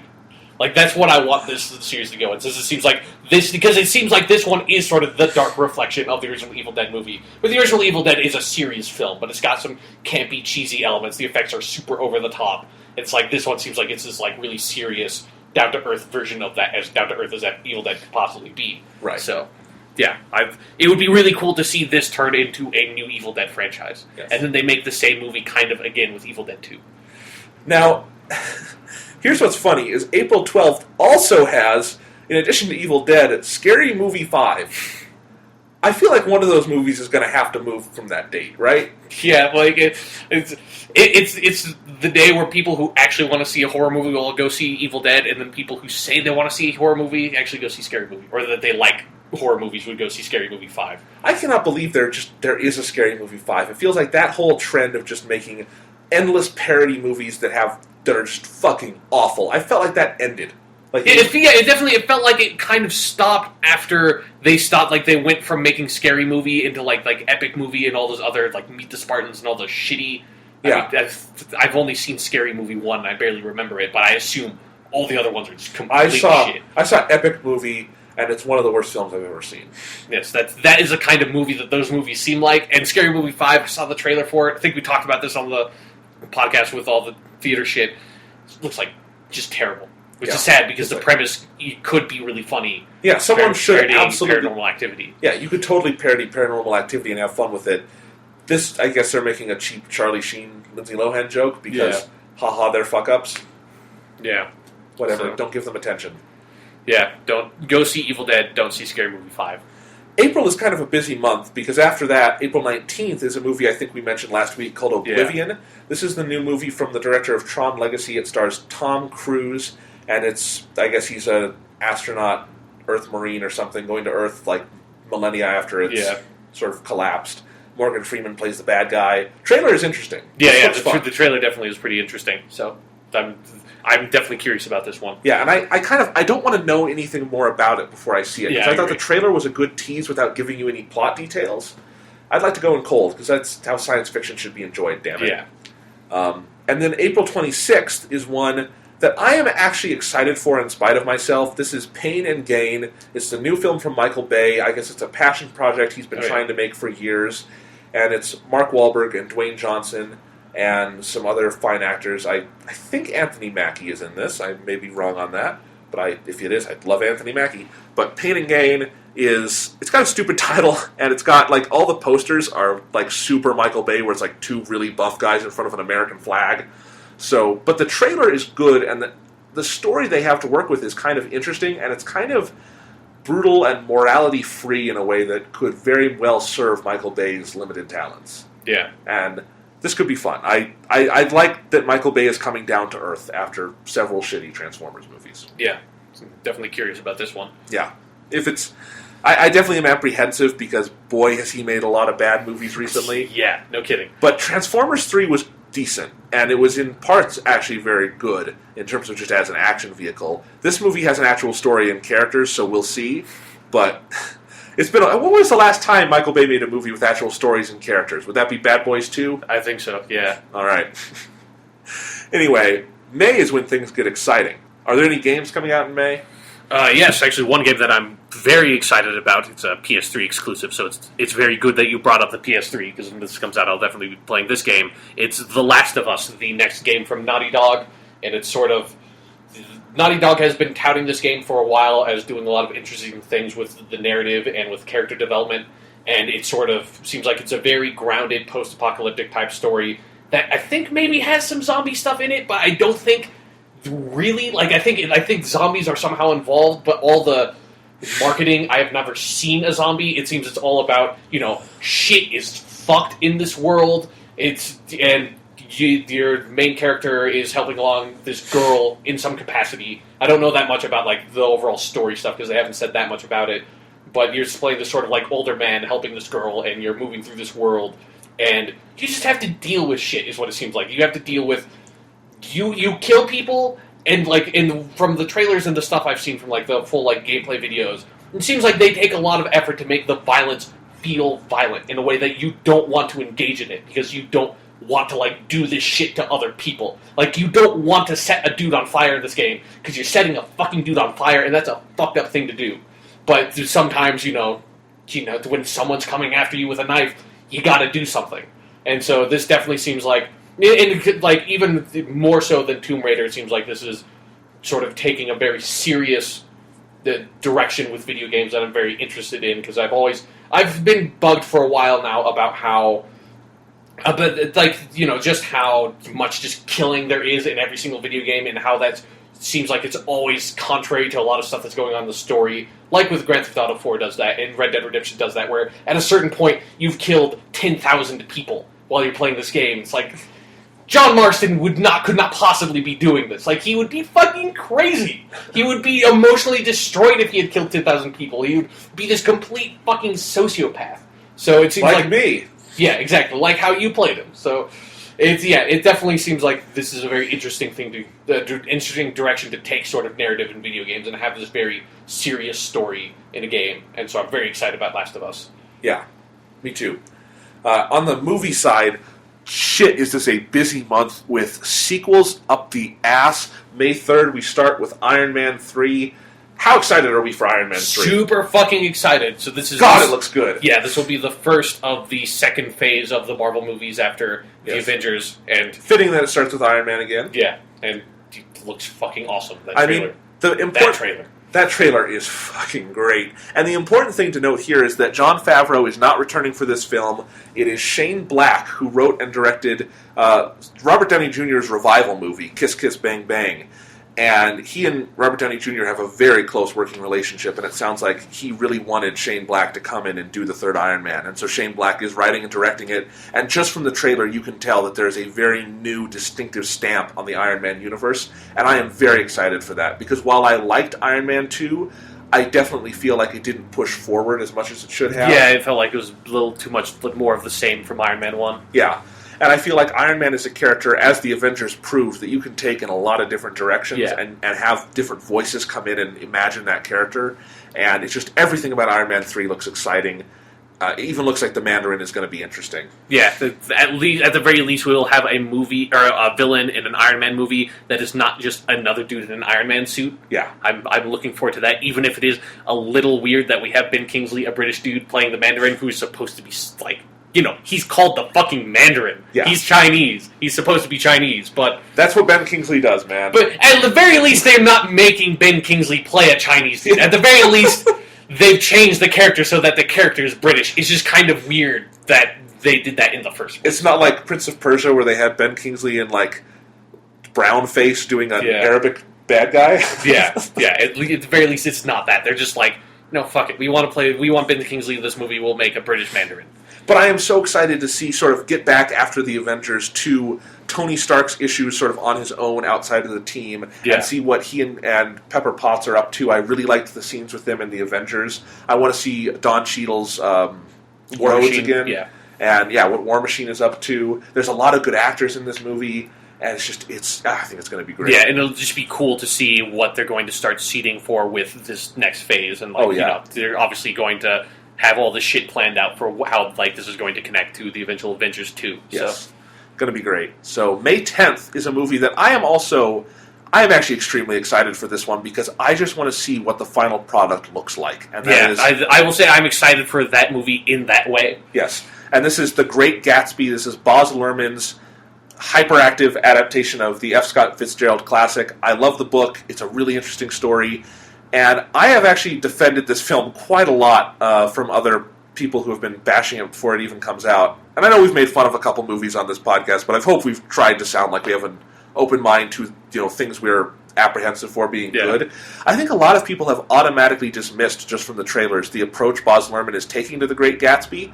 The approach Baz Luhrmann is taking to The Great Gatsby makes absolute sense to me, because The Great Gatsby is about an age of jazz. It's about the Jazz Age, and it's about an age of wealth and just excess. That is what the book is about, is excess and excess consuming these people. And also about sort of these very, intense emotional aspects to the characters where they are in a world that's sort of so big that it's crushing them even as they have all these opportunities. Yeah. And it's a really interesting story, and I think there's no reason to do the dry, literary adaptation of The Great Gatsby. Yeah, no, I definitely agree with that. They don't need to make like a BBC TV adaptation type of thing. No. And so, and Baz Luhrmann, I will say, I detest most of Baz Luhrmann's movies. Moulin Rouge, I think that is one of the worst movies ever made. And I know I break with most people on that because it won Oscars and all this shit. It's a terrible, terrible movie, and if you like it, I don't know if I like you. And his Romeo and Juliet movie is awful. But I liked his last film, Australia, with Hugh Jackman and Nicole Kidman. It's very Baz Luhrmann, but it seemed to tell its story in a way that sort of hit me harder, and I got invested in the characters and in the style, and I thought it was a really interesting film. And I do think that Baz Luhrmann's style from Moulin Rouge and Romeo and Juliet is better fitted to The Great Gatsby, as odd as that may sound, than it is to those films. Yeah. And I think this could be good, and one of the main reasons I'm excited is it has an absolutely perfect cast. Yeah. Leonardo DiCaprio as Gatsby, perfect. Yeah. Tobey Maguire as Nick Carraway, awesome. Yep. Carey Mulligan as Daisy, that is too cool for words, because I love Carey Mulligan, and that's a great character for her. And if this movie is good, I think it will be great. I am also interested to see it in 3D. This is one of the few 3D movies that I'm interested in because, again, I like the idea of the excess overwhelming it so much that they've shot it in 3 dimensions. I think that could be an actual, legitimate good use of 3D into drawing you into these people's worlds. Yeah. For me, I think visually, I'm completely with you on the visuals with The Great Gatsby. The only thing that I don't necessarily like it, I haven't looked that much into it, but it doesn't seem like they're making a lot of effort to make a really jazzy soundtrack, for the score for the movie. I kind of agree with that. Because I think I want to say it's Jay-Z. Yeah. Which his name kind of sounds like jazz, but he's not a jazz guy. Yeah. So and to me, jazz is such a huge part of that era of the Roaring '20s and I think jazz would fit the visual style he's going for. And it absolutely would. So that's kind of something that I mean, again, I don't know. Like, there might be a lot of jazz in the score. There should be, if there is not. We've only seen one major trailer, and I assume the music in that is not in the movie because that's too early. The movie would not be edited at that point. But it could indicate what type of music they want to have in the movie, if nothing else. So we'll see. I mean, Jay-Z. I assume Jay-Z is a guy who's very knowledgeable about many kinds of music. So maybe he will be doing maybe it'll be a little anachronistic, but it'll still have those elements. But you're right. I mean, I agree. I think what could make or break this movie may well be the music. Yeah, I think with Great Gatsby, it very well could, because that's, at least to me, I feel that's such a significant part of it. That of course it's significant, and it's absolutely they should absolutely have a good amount of jazz in this movie. Yeah. So, but I'm interested in seeing it. This is one where I want to lay my eyes on it and see what this is. Mm-hmm. Because it feels like this is a major gamble, and we'll see. So, May 17th, though, is a movie. It's got a terrible title, but it looks just absolutely phenomenal. And that is Star Trek Into Darkness. Star Trek Into Darkness? Before we talk about why we're excited for this movie, let's just air it out and just make fun of the title. Sean, what jokes do you have? Star Trek Into Darkness. Star Trek Into Darkness. Star Trek Into, because it's the second one, Darkness. How many ways is this title bad? It's in every way. In every conceivable way. All they need, put a fucking colon. Get a fucking colon in there, and at the very least, I could say your fucking title without making fun of it. Yeah. You can't say the title without making fun of it. That's the shitty thing about the title. Because there's no colon! That's not, because it doesn't have a subtitle. That's what's fucked up with it. Yeah. It doesn't have a subtitle. Its title is just Star Trek Into Darkness. And it's a fucking pun. Because you have, I guess maybe not a pun, but it's playing on, it's a Star Trek. We're going into something because we're trekking there. Yes. Ha ha ha ha ha. I think you made a joke that there's one way this title could be worse. And that's if they combine the title for that Hobbit movie. Yes, the other shitty subtitle, and that they just made an unexpected Star Trek. Yes. Which... Yes, that would be amazing. Just make an unexpected Star Trek. I'm totally on board. Yes. Best fucking title ever. But apart from the title, do we agree that all signs point to yes on this one? Yeah, no, definitely. I mean, the first Star Trek was really great. They fucking Benedict Cumberbatch in this as a villain. Don't know why Benedict Cumberbatch is suddenly being a villain and everything, but fucking that's awesome. So, yeah, I'm definitely excited for this. Oh yeah, I mean... I just love that they were able to get J.J. Abrams and the original writers back and all the cast, and it's all the trailers just look just as sort of visually beautiful and innovative as the first movie. I do think, that first Star Trek is one of my favorite blockbusters of the modern era. I think they friggin' nailed it, and I love Star Trek. It's one of my favorite things, and I am just super excited for this movie. I think it sounds like it's got a really interesting story. I love that none of the trailers have really given anything away yet. Yeah. And I want to see this movie. Yeah, so, no. Yep. Speaking of sequels, on May 24th, and I guarantee you one of these movies is going to move because there's no way they're going to put out both of these movies on one day. But The Hangover Part 3 and Fast and Furious 6, and I'm looking forward to both. And I actually break with most people on that. I liked Hangover Part 2, and I actually liked Hangover Part 2 more than Part 1. I'm saying parts. That's a stupid thing. Because they're not parts. They're just sequels or the same movie. Yeah. It's like Evil Dead 2. No, Hangover 2 is totally the Evil Dead 2 model. It's just a fucking remake of 1 within a new spot.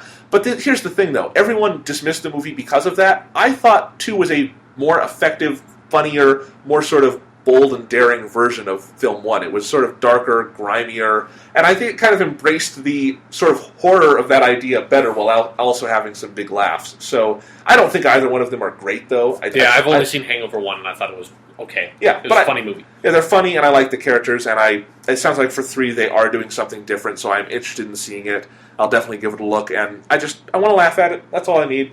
So, good actors. At the very least, you can laugh at the fact that they made 3 movies. I know. It just seems... don't make sequels to comedies. Just don't. That's dumb. There's nothing more dumb than a comedy sequel. Can we think of... What is a good comedy sequel? Pink Panther has a lot of good. Yeah, but... That's a different... I don't think of those really being as sequels, almost. Well, I don't even always think of them as comedies, because they're kind of hybrids. They're definitely comedic, but... Yeah.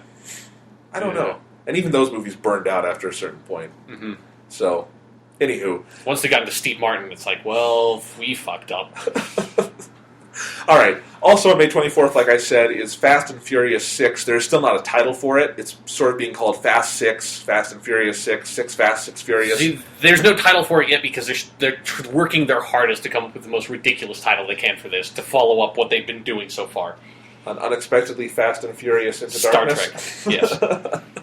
All right. I love... This is called Star Trek 6. Just totally fuck with everybody. All right. I love Fast 5.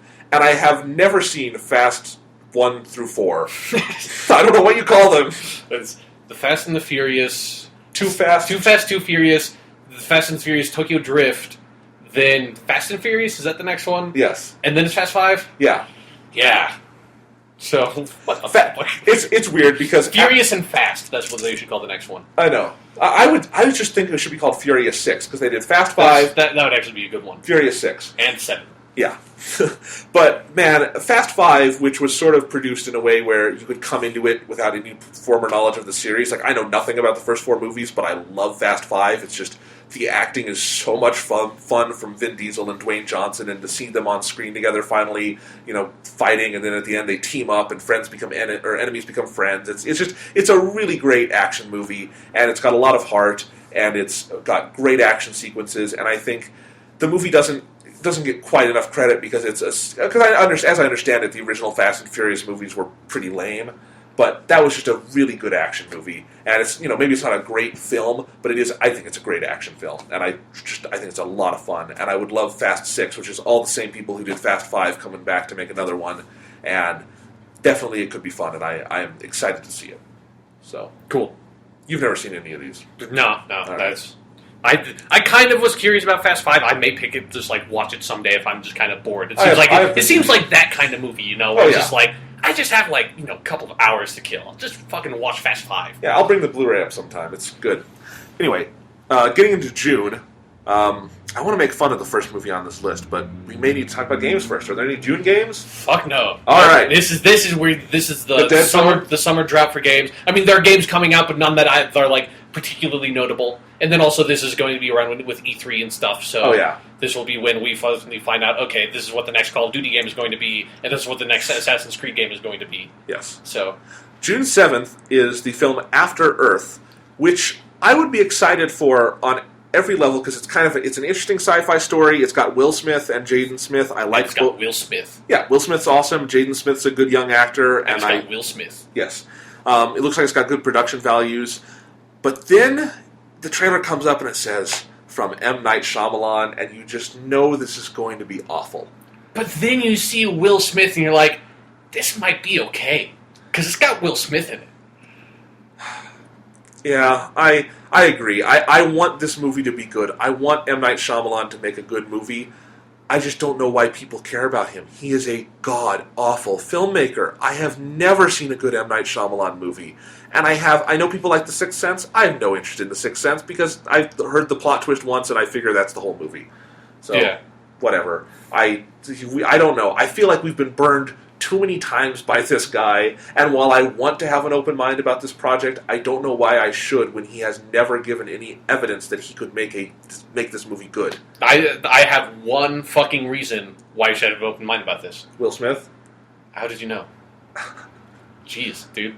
Wow. I read your mind. Yeah, I don't know how you fucking guessed that one. But yeah, no, Will Smith. It's fucking Will Smith is in this movie. So there. But how much do you want to bet that at the end there's going to be a big twist and we find out it's not actually Earth and it's not actually Will Smith and it's like his father was a robot or something and the robot molests him and the movie ends? I'm kind of hoping that there isn't a twist in this movie just because it seems like the twist would have been, oh shit, we're actually on Earth. But, you're on Earth. Like, they just tell you that. It's right in the fucking title, so... Yeah. So it seems like maybe there might just not be a twist. Well, we'll see. I hope so. But what they have to fucking do this. If they don't do this, the movies should be burned and every print should be burned and we should just forget that it ever existed. Will Smith has to say one fucking time in this movie, he has to say, "Welcome to Earth." In Independence Day style, he has to fucking say it. And then punch an alien in the face and put a fucking cigar in his mouth. That has to happen in this movie. If it doesn't, this movie is dead to me. I agree. I actually unironically agree with you completely. Yeah. All right, the other movie coming out June 7th, maybe it's in limited release first and then will come out wider, but this is Joss Whedon's Much Ado About Nothing adaptation. Holy shit, where the fuck did this movie come from? Yes, I'm really excited to see this, and I was kind of sad that it didn't come to any festivals in Denver last year, but this is the movie he made in his vacation from making The Avengers because Joss Whedon is crazy. Yeah. And he just made it in his house with a bunch of his actor friends. It's Amy Acker playing Beatrice, and the other main character in Much Ado About Nothing is played by Alex Denisof. He was an angel. Yeah. They're both, Alexei Denisof, I think. Yeah, Alexei Denisof, sorry. They were actually both an angel. Amy Acker was an angel. They're really good actors. There's lots of good actors in this. Nathan Fillion is playing the sheriff in Much Ado About Nothing. I'm sorry I'm blanking on all the names. I love Shakespeare, and Much Ado About Nothing is my favorite Shakespeare play. It's fucking hilarious, and it's one of the only Shakespeare comedies that is still funny. Like, a lot of the Shakespeare comedies, they don't have any sense of comic timing anymore because you have to look up what every pun means. Yeah. Much Ado About Nothing, just there's this life and vitality to it that will always be funny, and it's just a really good play, and it's perfect for Joss Whedon's style. Like, that is, like, if Joss Whedon was writing a play in the year 1550, it would be Much Ado About Nothing. So I think this is going to be really good. I love that he shot it in black and white. I love black and white. So this could be great. Cool. Yep. June 14th. This is a big one we need to talk about. Yeah. And it's weird. It's Man of Steel, the new Superman movie. And what's a little odd is that wouldn't this be a prime candidate for Warner's beloved July 18th slot? I wonder why they're not using it this year. I don't know. Maybe June is just a little more Superman-y. Yes. But Man of Steel, boy, I did not realize just how excited I was for this one until I was at The Hobbit the other day watching the high frame rate version, and I saw the trailer for this in a theater for the first time. It was the new trailer that came out, and that is a great trailer. Yeah. And just all signs point to yes for me on this one, because it looks like every complaint I've had about Superman movies in the past and everything I want them to do with Superman, the trailers are indicating that they're doing that. And in interviews, Zack Snyder and Christopher Nolan are talking about really taking Superman somewhere he's never been before on film. Yeah. Yeah, that's what I want. I'm really excited to see this. I'm really excited to do the pod. Like, this is definitely a podcast where we're going to talk about this movie for 3 hours when it comes out, kind of thing. Yeah. And I think Superman has just gotten a really bad rap in the public image because, every single movie has been Kryptonite and Lex Luthor, and that's it. And that is everything everybody knows about Superman and the fact that he's the last son of Krypton. But Superman can be done so well. We just haven't had the means to do him well in live action yet, and so I'm really excited to see how they handle the action, the powers, because Superman is fucking Superman. He's incredibly powerful, and so none of the other movies has been able to convey that. Even Superman Returns didn't even try to do that, even though they could have. Yeah, because they didn't give him a villain who can punch. I mean, this sounds kind of crude, but the number one thing you need for a Superman movie at this point, someone he can fucking punch. Yeah, because Lex Luthor is great and all, but Superman can't fight Lex Luthor unless Lex Luthor gets in a really dumb green and purple robot like he does all the time. Or Superman becomes really sadistic. Yeah, and he just if that's how they should end the Superman movie franchise. He just gets sick of it and he just melts Lex Luthor's brain with his heat vision.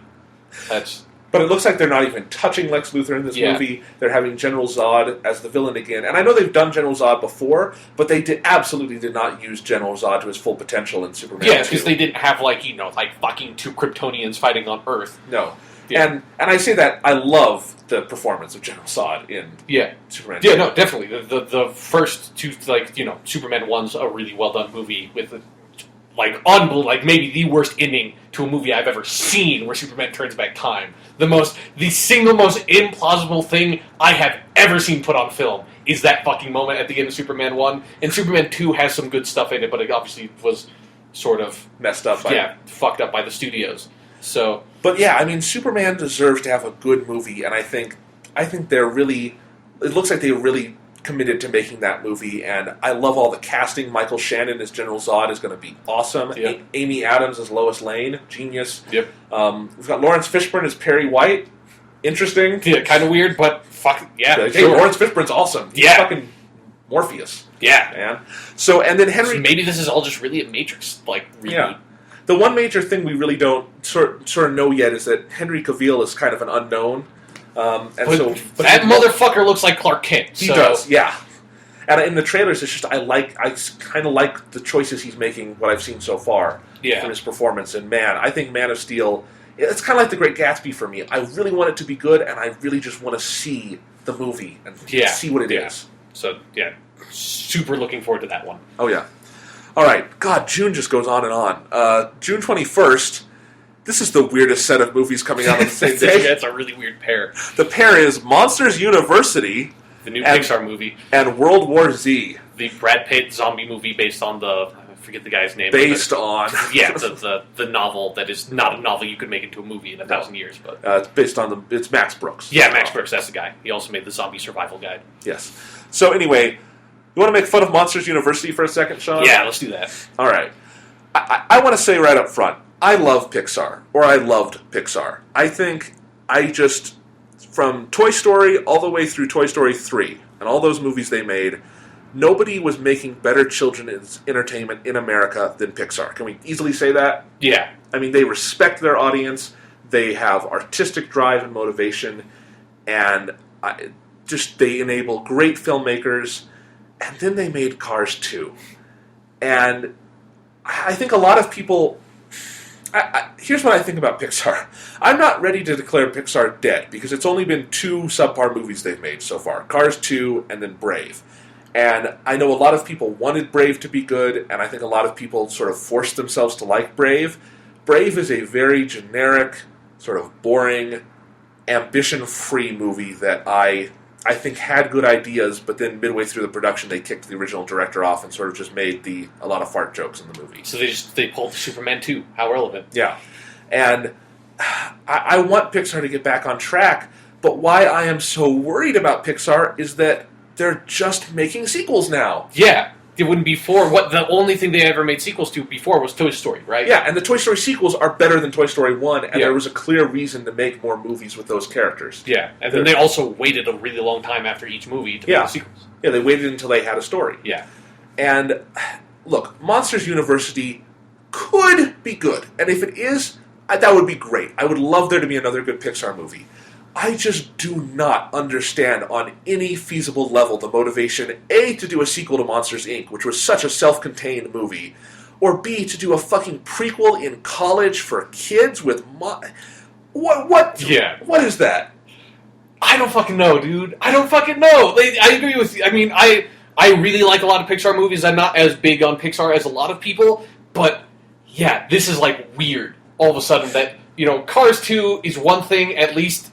Cars 2, kids fucking like it, but Monsters University, that's the weirdest fucking idea for a movie, to make a prequel to Monsters, Inc. about the characters in college. At a fraternity. Yeah, what? Are they going to get drunk? Are Mike and Scully going to experiment with each other? They're going to, make a pact to try to, not be virgins by the end of the year. I hope that's the plot to Monsters University, because then I will go see Monsters University. If it's not, I'm not going to see it. It should be Animal House with monsters. Yes, exactly. Exactly. I would want to see... Is Mike the one that's basically just an eyeball? Yeah. I want to see him in a toga. I want to see how that would work. Because he's just an eyeball with legs and arms. Basically a ghost costume, right? Yeah, I guess it would. Look, I mean, it's just... You can't do movies about college for kids. I'm sorry, but it winds up being really pandering and kind of just cliched, because you can't water down the college experience to that level, because at that point, if you have to take out everything about college you can't show to kids, it's just classes. Yeah, exactly. You might as well just have it be high school or middle school or elementary school, or just don't make a movie about people in school. This is such an outmoded way of making animated sequels. I mean, this is like Muppet Babies.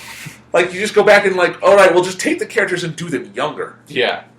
It's fucking they're in college now. Fuck, just write it. Just write it. Cars 2 made a lot of money. Just fucking write it. Yeah. That's what it feels like to me. That's just what other dumb thing can we do with our franchises? And they're making a Finding Nemo 2, and there's rumors they're going to... Finding Nemo. Yeah, they're going to milk Toy Story and do Toy Story 4 and all this other shit, and I want Pixar to make original movies again. And, Brave was not a great original movie, or even, I don't even think it was good, But it wasn't it was a semi-original idea. I mean, it was basically the plot of Brother Bear, oddly enough. But, I mean, I don't know. I don't get why Pixar suddenly decided they were just going to flip a switch and be like, all right, we're commercial now. Because Pixar was making these really great artistic statements and making lots of money before. Yeah. So why did they decide that risks were bad? Because all their risks paid off. They never had a flop. In fact, they never had anything less than a sheer blockbuster hit. Yeah, I have no idea. I'm completely as baffled at you as what just like suddenly happened to Pixar. Yeah. I mean, and I feel like Monsters University is this strange alternate world thing. Like, this is a glimpse. Like, this came from a parallel dimension where Pixar just was always making sequels. Yeah, where it's like, and everybody at Pixar has goatees. Yes. Yeah. All right. Do you have any interest in the World War Z movie? I read the book a really long time ago. I remember almost nothing from the book, and I don't care about zombie stuff anymore, so no. Like, I remember the book being interesting. I remember there's a lot of good stuff in the book, but I don't think... But the nature of the book is that it's basically a lot of short stories all set about this zombie war. And it's like, I think the conceit is it's like it's a reporter going around talking to a bunch of people, and those people telling their stories about all over this, like, basically the end of humanity, kind of. I think humanity's kind of fine by the very end, but I don't remember. But that's like the conceit of it, and that's not a movie story. So I don't know what they're going to do, if they're going to try to adapt, like, the big parts of the book or what, but, like, I don't really care. Well, and I've also heard they're planning on doing a full trilogy, which, just guys never just plan to make a trilogy, because and also don't plan to make a trilogy on zombie movies. That's dumb. Yeah. Don't do that. Zombie movies are not a bankable franchise, really. You know, you've got, like, the Of the Living Dead stuff with George A. Romero, but even then, you know, those are all basically cult films. And I think they're all direct-to-video now, too. Well, yeah, now they are. Like, I stopped after Land of the Dead. But, yeah, just don't... It's just dumb. I don't really care that much about World War Z. It might be okay, but even an okay or even a good zombie movie, I don't care about right now. The zombies are so overdone, and even just, like, you can tell, like, 1 or 2 zombie movie stories if you're doing it seriously, and that's, like, it. Yeah. And you've seen 2 or 3 zombie movies, you've seen every zombie movie. Let's just fucking stop. I have Shaun of the Dead, I'm happy. Yeah, exactly. Like the only thing you can do different with a zombie movie is if you make a parody zombie movie, and that's it. And even then, we've done Shaun of the Dead. And you're never going to make a better parody zombie movie. Yeah. I'm sorry. Because Shaun of the Dead is both a great parody and just a great dramatic zombie movie. Yeah.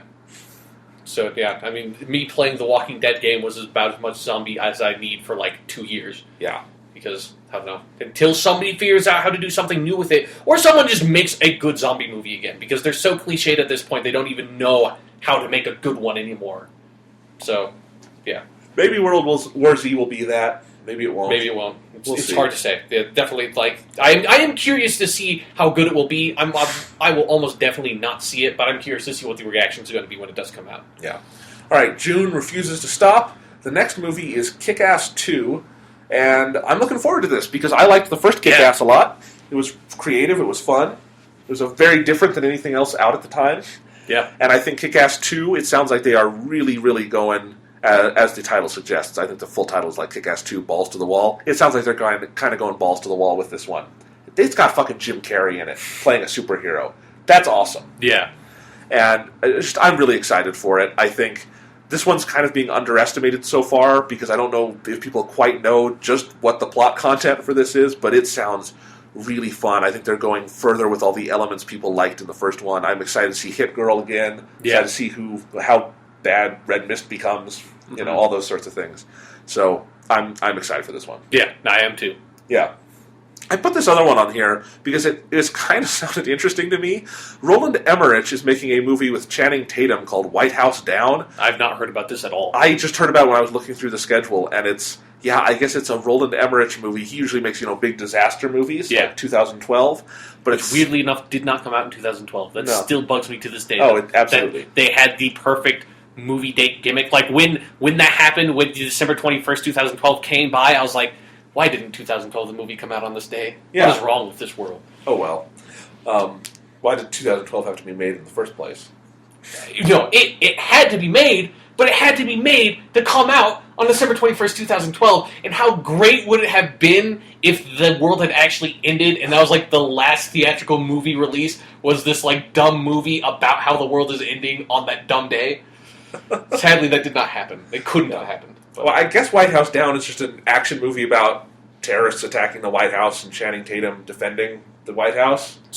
I just want to say right now, that's a terrible title. I know, it is. Like, when I saw that on your list, it's like, what the fuck is White House Down? Especially because if you know anything about the Secret Service or the military, they would have a different code word for the White House, so it would be something down in that case. It wouldn't be White House, that's not exactly, like, discreet, guys. Yeah.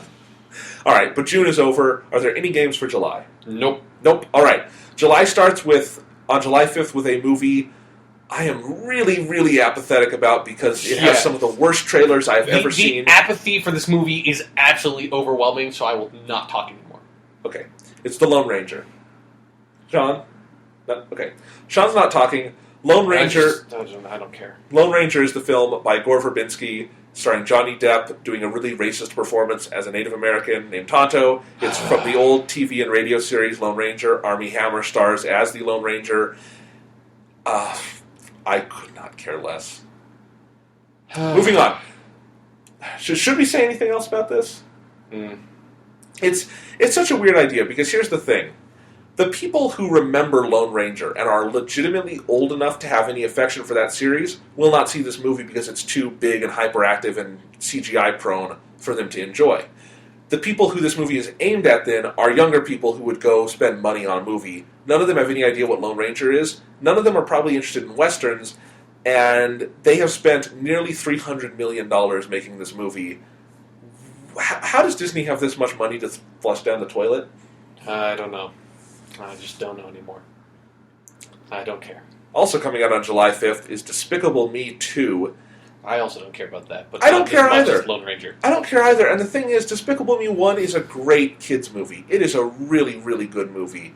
But it's also, it's a comedy. It doesn't need a sequel. Is it about all the characters from Despicable Me in college? No. I never saw Despicable Me, so...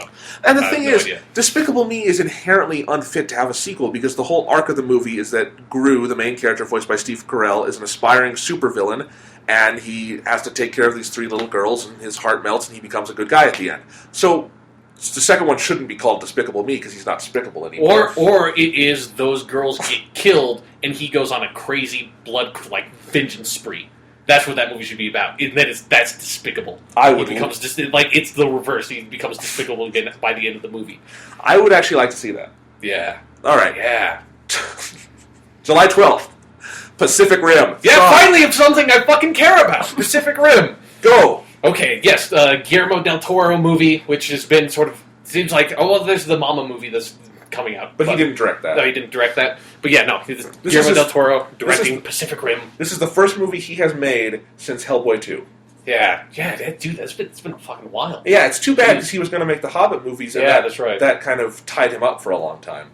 Yeah, but so it seems like he's finally coming back, and he's coming back with a fucking blast. Yeah. He's making basically an American version of Japanese Daikaiju movies where they're like, it seems like there are giant fucking monsters that are coming from beneath the ocean, and obviously the only possible way you could ever fight giant monsters is by building equally giant robots that people can get inside of and beat the ever-living shit out of them with your bare robot hands. I cannot wait for this movie.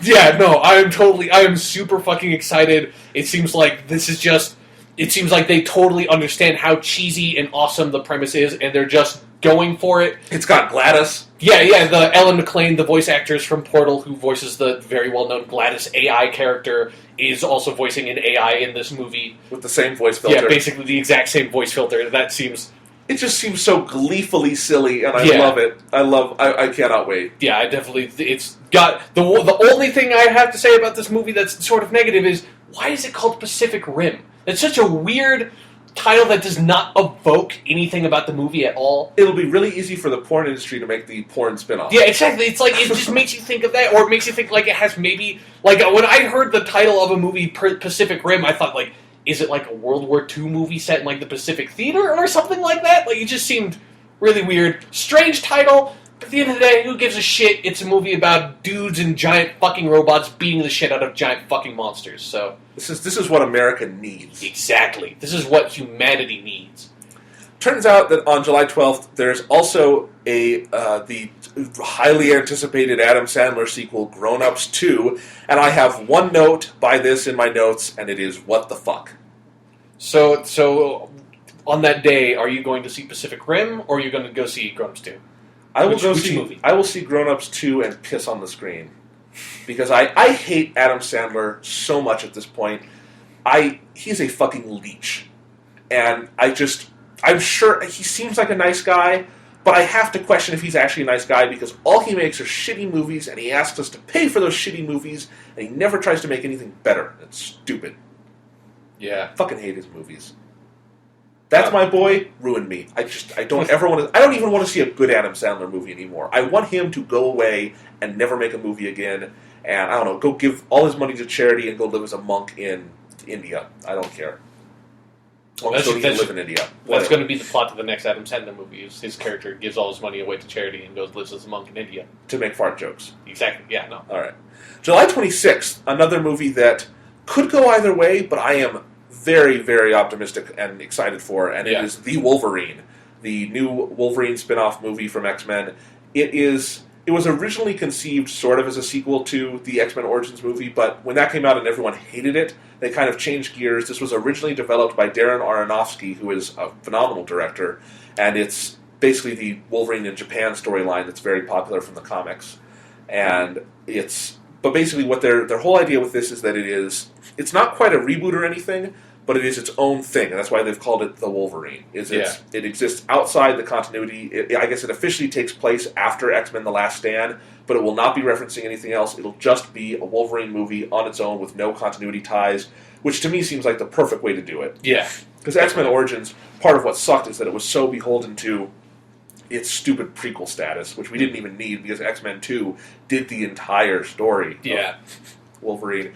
But I mean, Hugh Jackman is such a great Wolverine. I want there to be a great Wolverine movie. Yeah, I agree. I'm definitely excited about this because I didn't even see X-Men Origins, and I'm me. That says so much about how much I did not want to see that movie. I didn't even bother. Yeah.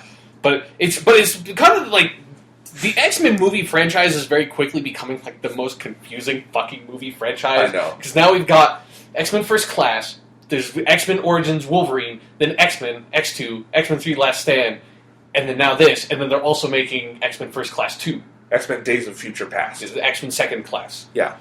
So it's like, and they all fuck with everyone else's continuity. Like, none of the continuity works anymore because all of them are contradicting.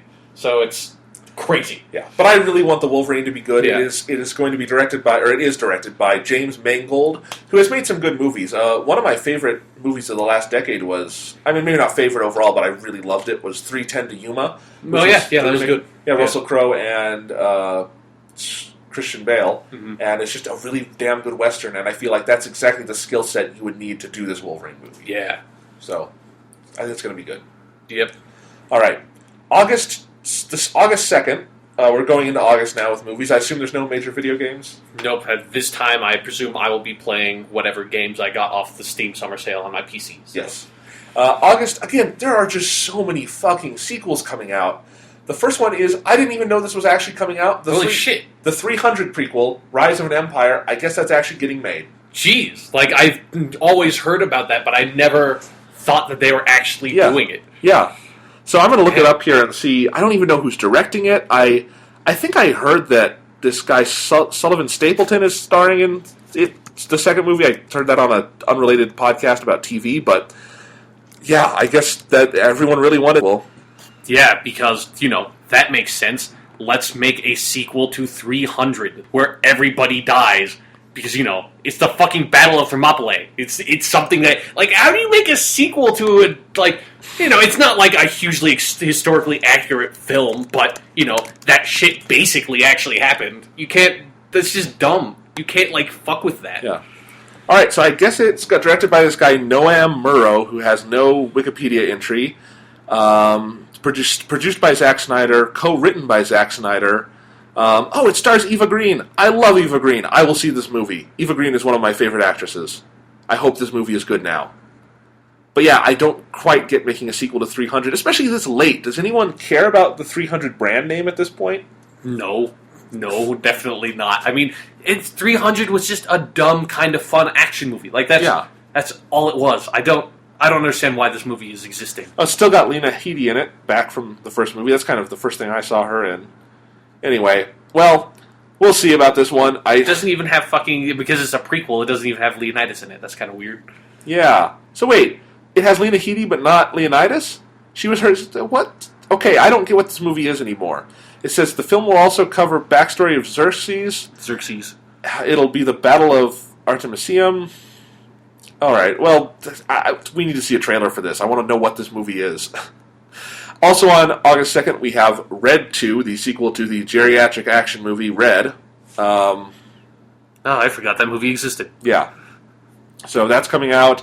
And Smurfs 2. What the fuck? Did Smurfs make money? I don't even remember. I remember everybody hated it. Smurfs made a shit ton of money. I'm looking this up. All right, so you vamp while I look up the Smurfs box office. Fucking Smurfs. Like, why did anyone ever think that was a good idea to make a Smurfs movie? And why not? Why do it live action? What was the point of that? Fuck, I don't know. I don't know why we make half the things we do in live action. It made $563 million at the box office worldwide. Jesus, what the fuck? What the fuck? Who sees the Smurfs movie? Who gives a shit about the Smurfs? What the fuck, dude? Oh my god, they've already planned this as a trilogy and are referring to it as the Smurfs trilogy. The third you can't... The third is planned for 2015. It's got a release date. It's set for release on July 24th, 2015. Oh no, calling something a trilogy implies something about, like, its narrative that I am fucking positive the Smurfs does not have. At the end, they're going to drop the Smurf into Mount Doom? Yeah, exactly. It's like, there's... What the fuck, dude? Why is there Smurfs 2? Do you want to know a bigger what the fuck? Sure. On August 9th, I shit you not, there is a Cars spin-off movie by Disney coming out called Planes. And it's about animated planes. It was originally a direct-to-video title. They decided to put it out in theaters. What the fuck? What the fuck is happening in August, dude? We've got a 300 prequel, Smurfs 2, and a fucking theatrical spin-off to Cars that was going to be a direct-to-DVD video. Yeah. What the fuck? What the fuck? Is the world just going crazy in early August? The only August movie I have on this list that is not a sequel is Elysium, which is the new film by Neil Blomkamp, who did District 9. Yeah. So I'm very excited for Elysium, just because Neil Blomkamp made a great first movie. Yeah. This one's got Matt Damon and a bunch of other good people in it, and I've seen some screenshots. It looks very innovative again, very interesting. I'll see anything from that guy. District 9 was great. Yeah, but it comes out on the same day as Planes. I know. And you have to go see Planes, because I'm sure it's going to have something to do with trains, which is going to be the next spin-off. Is that a thing that like, planes are also, like, sentient creatures? Is that a thing in the Cars universe? I thought it was just all cars were sentient creatures. I forget if there's a plane in those. I saw Cars 2 twice, actually. But why did you see Cars 2 twice? Did I see it? I saw it twice, because I think I was, like, babysitting someone who left. I don't know. I'm sorry. But, yeah, it wasn't worth it. Anyway. Then they're going to make bicycles. They should just do it with every conceivable vehicle. Chairs? Yeah. Chairs really a vehicle? No, but when you get eventually, it's just people. It comes around to people, and it's just people walking around. Because, we are our own form of locomotion. More sequels. August 30th is Insidious 2. What? Wait, is the horror movie that's about the dude where he ends up punching the ghosts? Yeah. What? The horror movie that I always forget that movie's called Insidious because it's such a weird, vague title. Why are they making a sequel? We have to Wikipedia this. I have to find out what's going on. Doesn't look like it's... Oh, let me see. Did you spell Insidious wrong? I could have. Insidious film. All right. Does it have an entry for the sequel? Okay, sequel does not have its own page yet, but it's going to be coming out under the title Insidious Chapter 2. And it is directed by... It's the same team that made the first one. Well, that's dumb. That's, again, comedies in horror films are not, like, sequel-friendly. Other than, like, horror films that are slasher films, those are sequel-friendly because they're dumb. But, like, Insidious, it was meant to be taken as a serious horror film that was actually supposed to be properly scary. Yeah. Why? What the fuck is with August? What the fuck? That's such a weird-ass month for movies. They've got all these dumb sequels/prequels to movies that don't need them, /spin-offs, and then you've also got the Neil Blomkamp movie, just like sort of couched in there for this like one bastion of sanity. And it's all sequels and remakes and reboots up through September, too, because September starts with the new Riddick movie, which might be good. I've heard people really like those first two Riddick movies. They've got a big cult following. This one, I guess, Vin Diesel has been trying to get made for a long time. I just don't get why they're just calling it Riddick, because that is the weirdest franchise. It's Pitch Black, The Chronicles of Riddick. It's almost as bad as the Rambo franchise. Yeah. Yeah, I don't know. I don't know. The next one's going to be called Fast 7. Yeah. All right, and then September 13th. This is the month of 3D re-releases, Sean, because September 13th starts, I shit you not, with a 3D re-release of The Little Mermaid. That's just... Do you even need to point out how dumb it is that they are doing a 3D re-release of a fucking 2D animated movie? They did this already for Beauty and the Beast and Lion King, and I did go see Lion King this way just because I wanted to see what the fuck does that look like, and it looks wrong. It just looks wrong. It does, because they're not... I mean, it's kind of just a dumb concept to see something in 2D and 3D, but I could see that working if you made it with that in mind from the very fucking start. But trying to retroactively fit 3D onto a 2D animated film, that's insanity. It's like it's like fighting the impossible. You can't do that. It is not going to work. Well, then on September 20th, we get Star Wars Episode 2 in 3D. This is the next in the line of George Lucas puts out Star Wars movies in 3D. Yay. That's Jesus. The Phantom Menace 3D conversion was the worst 3D I've ever seen. There was literally no 3D effect whatsoever, and they made the movie look like absolute shit. It was like the worst theatrical projection I've ever seen. Yeah, well... And Star Wars Episode 2 is a boring movie. Yeah, this is Attack of the Clones. This is, in my opinion, the worst of the Star Wars movies. You can fall asleep behind the 3D glasses. Yeah, okay. I mean, that's if you want to take a nap, and you want to spend some money on your nap, you can go see Star Wars Episode 2 in 3D. I think Star Wars Episode 2 is better than Episode 1 because Natalie Portman is really hot in this movie. And I like the final battle. Like, the movie is so boring I don't even care. Okay. I can't even bring myself to care. All right. September 27th, continuing our Rampager sequels, is Cloudy with a Chance of Meatballs 2. They're making a sequel to that? Yep. Man, dude, I'm learning so many things on this podcast. I know. Oh, what the fuck? A lot of sad things. Yeah. The other movie coming out on the 27th that could be good, and I really hope it's good, is The Tomb, which is this action movie with Sylvester Stallone and Arnold Schwarzenegger teaming up. That should be awesome, right? Yeah. I hope it's awesome. Hopefully, yeah. At the very least, I'm sure it will be better than Cloudy with a Chance of Meatballs 2. All right. Now, October has a big video game release. Yes, it does. So why don't we take a break from all these really weird movies we're talking about and talk about the video game that I'm excited for. It's Pokemon X and Y. They were just announced. It will be the first time Pokemon games have been released day and date around the world. Yep. It's the 3DS games. They are the next in the main line. They're coming out much faster than I thought, too. Yeah, no, because they did that kind of weird thing where they made Black 2 and White 2 last year. So it seems like there has been like a steady stream of basically main Pokemon games. Yep. And one of the things we've always talked about on this podcast is that while we loved Pokemon once upon a time, the franchise got stale pretty fast because of their inability to really innovate or do something new. Yeah, they got it was almost like Legend of Zelda where they are so immediately beholden to the formula of the first game that was like, I like Gold and Silver also, but past that, it just feels like I'm playing the same game, and so I never finish them. Yeah, I liked all of them through Ruby and Sapphire, and then I hated Diamond and Pearl, and I really liked Black and White were a huge step in the right direction. I want to give them the credit for that. It innovated in a lot of interesting ways. It just didn't rework the core mechanics, which I think really do need reworking at this point. But it looks like X and Y are devoted to, at the very least, bringing the graphics and presentation into modern times. Yeah. Now, at the very least, they're full 3D model Pokemon that have, just based on the trailer, proper attack animations that look fucking cool, and it's not just two sprites nudging vaguely in each other's direction, or some fire ball type thing just rising up because you used Ember.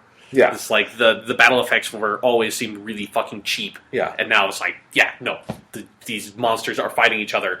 Let's make it look cool, kind of like how it looks in the anime. It seems like they're going for that same style. Yeah, and you actually have a 3D character model for yourself. You actually walk around in 3 dimensions. And it seems like, it's like you're inhabiting like a full proper 3D world, and it seems like they're putting a lot more effort into sort of making the design of it look really unique. Like, it's based on the trailer, there's like, the forest looked really cool, there was like a big desert area, there's like, the cities look cool, there's like a big fucking mansion thing. Yeah. Yeah, it's like, it seems like they're definitely doing something new with the series. Definitely. Anyway, I do have a 3DS, and I will definitely pick one of these up, and I'm excited to check them out. I still have not finished Black, and I never played Black 2 and White 2, although I heard they were fantastic, so I would like to play those too, but I don't think I'll have time. Yeah, but just to me, it's like, everybody says the Pokemon games are fantastic, but kind of like how everyone says that every single Legend of Zelda game that comes out is really fantastic, but for me, it's like, I played this really fantastic game 12 years ago. I don't need to play it again and again and again with these slight modular improvements. Yeah. And the only thing the thing I'm most curious about with Pokemon X and Y is that all we've gotten is this trailer, and it's cool to have the full 3D art and everything, but I'm mostly curious to see whether or not that change of direction visually also will indicate a change in direction in terms of their mechanics, because I think the battle system has been stale. Like, the battle system was stale when it first came out. Like, the limitation to 4 moves is just arbitrary and dumb. It's so limiting. Half of the moves are complete. Like, all the status effect moves are basically completely useless. Yeah. I'd like to see them, like, change up the battle system and do something new with that. I don't know if they will. Yeah, I don't think they will, but at least, like, the 3D direction means, like, maybe they will. At least maybe somebody fucking thought about it. And that's an encouraging thought, that somebody considered possibly, maybe we should make a 5th move. Like, maybe we should just fucking throw that in there. Yeah. We don't need, we're not on the Game Boy 1 where you could only, like, fit 4 moves of, like, text because the text had to be huge because the resolution on the screen was so shit. Yeah. It's like, that's why, they felt to me that's why he only had 4 moves, is because they only had 4 slots for, like, words in those text boxes, because you had, like, the 4 things with, like, fight and run and Pokemon and item, and the 4 moves went over those. But yeah, all right. Pokemon X and Y, curious release. Yes, back to movies. October 4th contains the 3D re-release of Star Wars Episode 3. Just chugging along. Yeah, because did the Episode 1 3D re-release, was that last year? Yeah, and their plan was they were going to do one a year every February, but then the Phantom Menace one tanked really, really hard because nobody wanted... Because they made the stupid choice of starting at Episode 1. Yeah. And so they decided to do 2 and 3 really fast back-to-back to see if there was any interest for 4, 5, and 6, which... The only interest I had in this 3D line was, while I didn't care about seeing 4, 5, and 6 in 3D, I would like to see them in a theater. Yeah. And I never have. And I would like them to come out, but I don't know if that'll ever happen. But we'll see. This spate of 3D re-releases is making me realize how hard it is to say 3D re-release, because they've got that fucking E on everything. Mm-hmm. We should come up with different words for those. All right. So the other big release on October 4th, and I am super, super excited for this movie with one reservation, but it is Sin City, A Dame to Kill For. Sin City is a great movie. It really is one of my favorite movies. I love it. It's so much fun. I really love those graphic novels. I think Frank Miller is a very erratic author, to put it lightly. Yeah, seriously. We need to do a whole episode about Frank Miller. Yeah. If we want to really get into it. But I think those are the best things he's ever done, and I include Dark Knight Returns in that. Yeah, you know my pain now. Yeah. Fucking all right. Dark Knight bullshit. But the Sin City books are so good. They play so well to the things Frank Miller actually does well. And I love them, and that movie, Robert Rodriguez, just nailed it. All the casting, all the storytelling, all the visuals. It's a great Vision comic book brought to life. And I've wanted a sequel for so long now, and A Dame to Kill For, so many signs here point to yes. For one, A Dame to Kill For is a great book. That is a really, really good Sin City story. They've cast Josh Brolin as Dwight in that story, and if you don't know, Dwight, who was played by Clive Owen in Sin City, the first one, A Dame to Kill For is set before the Dwight story in Sin City 1. It was the first story with Dwight. And the whole thing about Dwight is that at the end of A Dame to Kill For, he has, like, his face is, like, blown off or something, and he has massive facial reconstruction, and that's why he's going to be played by 2 separate people. So Clive Owen in the original Sin City, Josh Brolin here. Love Josh Brolin. There's good actors all across the board in this movie. A lot of the fan favorites like Mickey Rourke are coming back for this one. Jessica Alba's coming back from the first movie. That's one of the better roles Jessica Alba has ever had. And I'm really curious about it, and they've got an actual screenplay this time written by William Monahan, who wrote The Departed, so he's written some good stuff before. My one reservation is that in addition to A Dame to Kill For, the other stories in this movie are original ones by Frank Miller. I have absolutely no faith that Frank Miller can write a good original story anymore. Yeah, and it's been a really long time since he has. Yeah. I mean, the last major thing he's done is the thing where Batman kidnaps Robin. All-Star Batman and Robin, like a new issue would come out a year. I think that might still be going on. It is. Not sure. I saw that the other day. Oh, Jesus. Yeah, no, Frank Miller dropped off a fucking cliff as a writer at some point and just went completely insane. Basically, like, I think it started with Dark Knight Strikes Again, because I'm pretty sure that was before All-Star Batman and Robin. But it was like after he did Sin City, it's like he went to a place he couldn't come back from, and he just kept on basically writing Sin City, but in a way that just doesn't work anymore, and with characters that it doesn't work for. My one hope is that if he goes back to Sin City, maybe he can still write Sin City effectively. Yeah. So we'll see. I want this movie to be good, because I really like Sin City, and that's a movie that kind of begged for a sequel, because there's so many more stories you can tell in that style. So I hope it's good. October 11th, here's an interesting one. There's a remake of Old Boy, the Korean film, and this one is directed by Spike Lee. Now, you've seen Old Boy. Yes, I have. Yeah, it's a really great film. I still have not seen it, and I feel bad. You should. You should definitely see it. Okay. And you should feel bad. Admit that you should about both of those things. So, are you interested in a Spike Lee remake of Old Boy? Sure, I'll see it. Like, I don't necessarily really need a remake of Old Boy, an American remake, but... You know, that's true. Old Boy was an awesome movie. It's a movie I want to rewatch, and so this will be like a fun way to kind of rewatch it, because the plot of that movie gets pretty complicated near the end, and some fucked up shit goes on. And so I'm curious to see if they keep all the fucked up shit, because it feels like it's like fucked up in a very Asian way, where like Asian movies when they get really fucked up, it's like that in a way that doesn't really play in America. So I'm curious to see if they try to tweak any of that stuff to make it a little more palatable. I'm also curious to see, like, some of the action scenes in Old Boy were just fantastically directed, where they were, you know, just a lot of really long, wide shots with just, like, you just see, you know, the main dude beat the shit out of, like, 15 people with a hammer and get the shit beaten out of him, too. Like, there's some really great action scenes that I'm curious to see, because it's a really well-done movie, and it's a very odd movie. Now, I want to see how an American director sort of, like, tackles that and what they'll do with it, so... For me, at least, it'll be intellectually curious. I don't know whether or not it's actually going to be a really good movie or not. Yeah, I mean, Spike Lee has made good movies in the past, but it's been a while. Yeah. So, October 18th is the remake of Carrie. This is the horror film that is most... I think it's a Stephen King book. Yeah, it is. And it was made with Drew Barrymore or someone. Yeah, it's got the very famous scene of, like, all the pig's blood dropping on the girl at, I think it's prom or whatever. Yeah. Yeah. This one this one actually looks really good, and I have to look up the name of the woman directing it. But it stars Chloe Grace Moretz, and she is Hit Girl in Kick-Ass. She's been in Hugo. She's a really great young actress, and it's cool because they're doing the Carrie story with an actress of the actual proper age. Actual, like, you know, young adult, or preteen girl, I should say. And the director is Kimberly Pierce, who once upon a time directed Boys Don't Cry, and that's the one that Hilary Swank won an Oscar for. And she hasn't directed anything for a while, but I think, you know, it would be interesting to see her do a horror movie. This movie has some other good actresses in it. I like Judy Greer, I like Julianne Moore. It might be an interesting horror movie, and it's another one where I think they're trying to go back closer to what Stephen King wrote. And I don't know anything about the Stephen King book, but I'm definitely interested to see, you know, see what they might do with this. I don't know if it'll be great, but it seems interesting at the very least. Yes.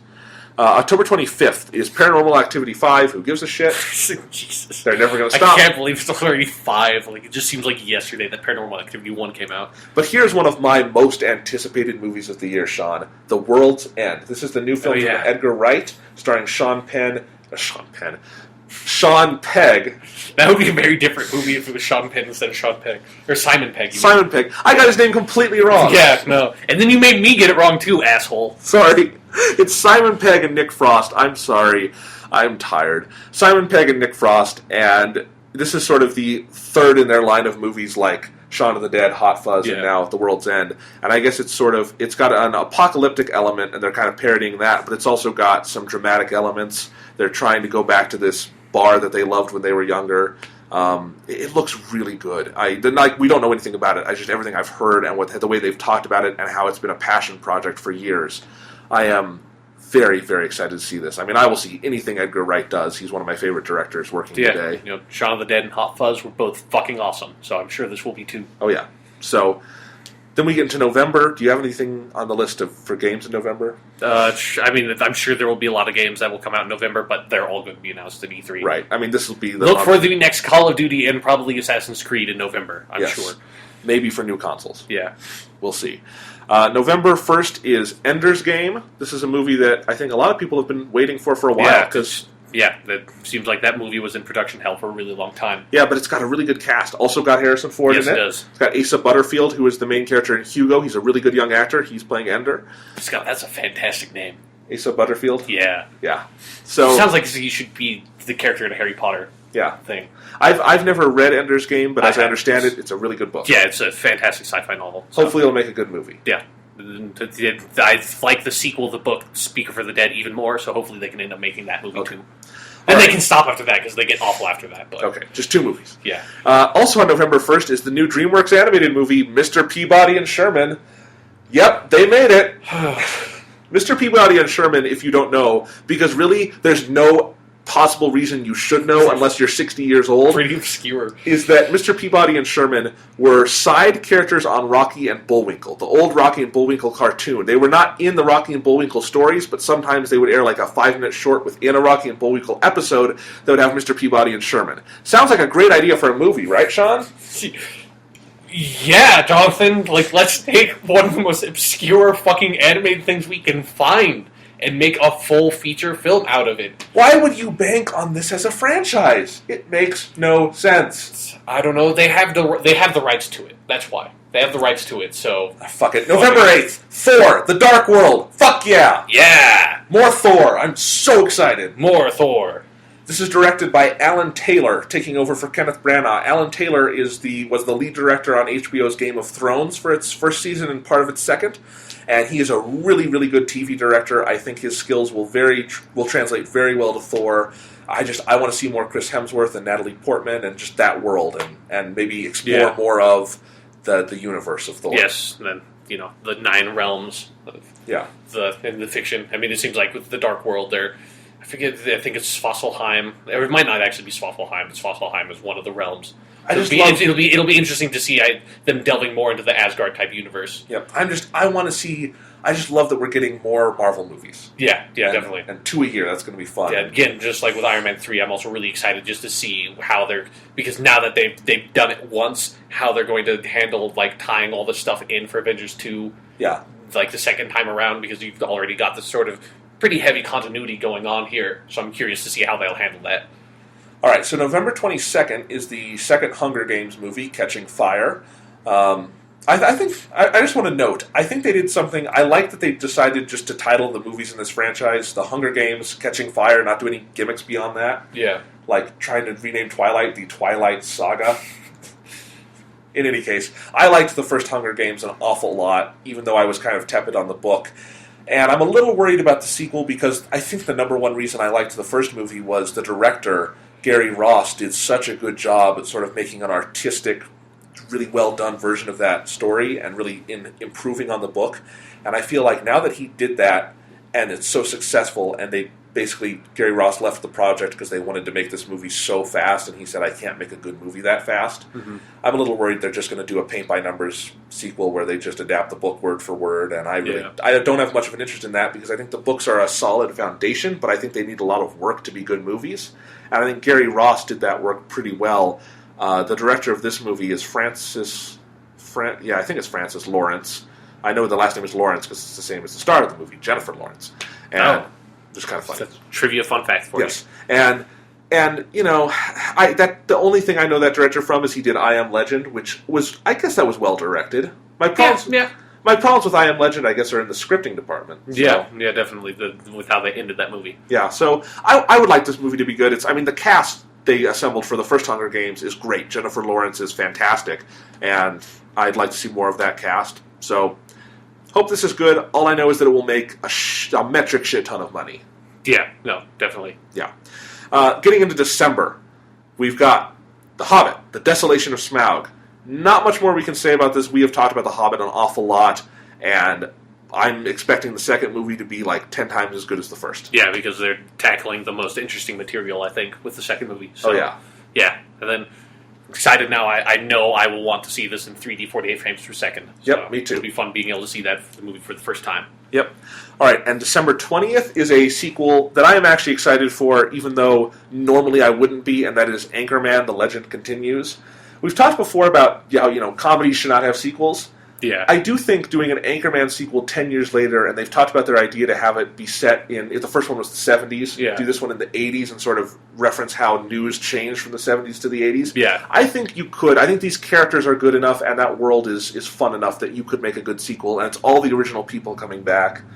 And they were very they wanted to make this. This was not a commercial demand. They came back and said, "Hey, we have ideas." So I hope this is good. Yeah, no, I mean definitely that conceit for how they're doing the sequel is much more appropriate than how comedy sequels tend to be done. Yeah. So yeah, I think it could work. It's not like the premise of it itself sort of like kneecaps it, but yeah.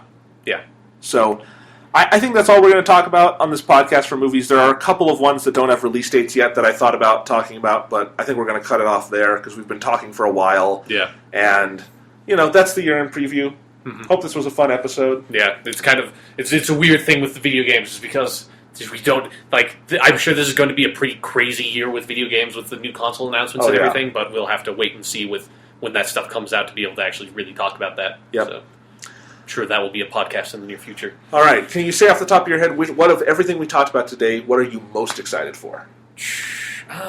Probably either The Last of Us or GTA 5. I think that's definitely those two games are something I've been excited for a pretty long time. What about on the movie side? For the movies, honestly, I would say either Iron Man 3 or I'm super curious about the Evil Dead remake. I think I really love the first Evil Dead movie, and I just love the idea of the direction they're going in with the remake. That's like I don't necessarily think it'll be like one of my favorite movies of the year. I just am super curious about how it's going to turn out and like what they're doing with it. Yeah, I think for me, the easy answer would be something like The Hobbit or Iron Man 3 or Thor 2, one of those movies, or Star Trek, a sequel to a movie that I really love. But I think in terms of what I am most interested in seeing, those are all movies that I'm pretty sure they're going to be good. I know what they're going to be like. I am just so curious about Man of Steel. I think that's a good point. Yeah. That's what I feel like. What you just said about Evil Dead, that's how I feel about Man of Steel. I am not sure if it's going to be great, but if it is, that'll be so cool. Yeah, no. So hopefully we'll have a really awesome Superman movie. Yeah. And start a really awesome Superman franchise. Yep. All right, so we'll talk to you guys next week. We'll try to come up with a topic so we can talk about things. Yes, because again, you could kind of see with our January stuff, not a lot's coming out in the near future, but nope. But we'll figure something out. That's what we always do.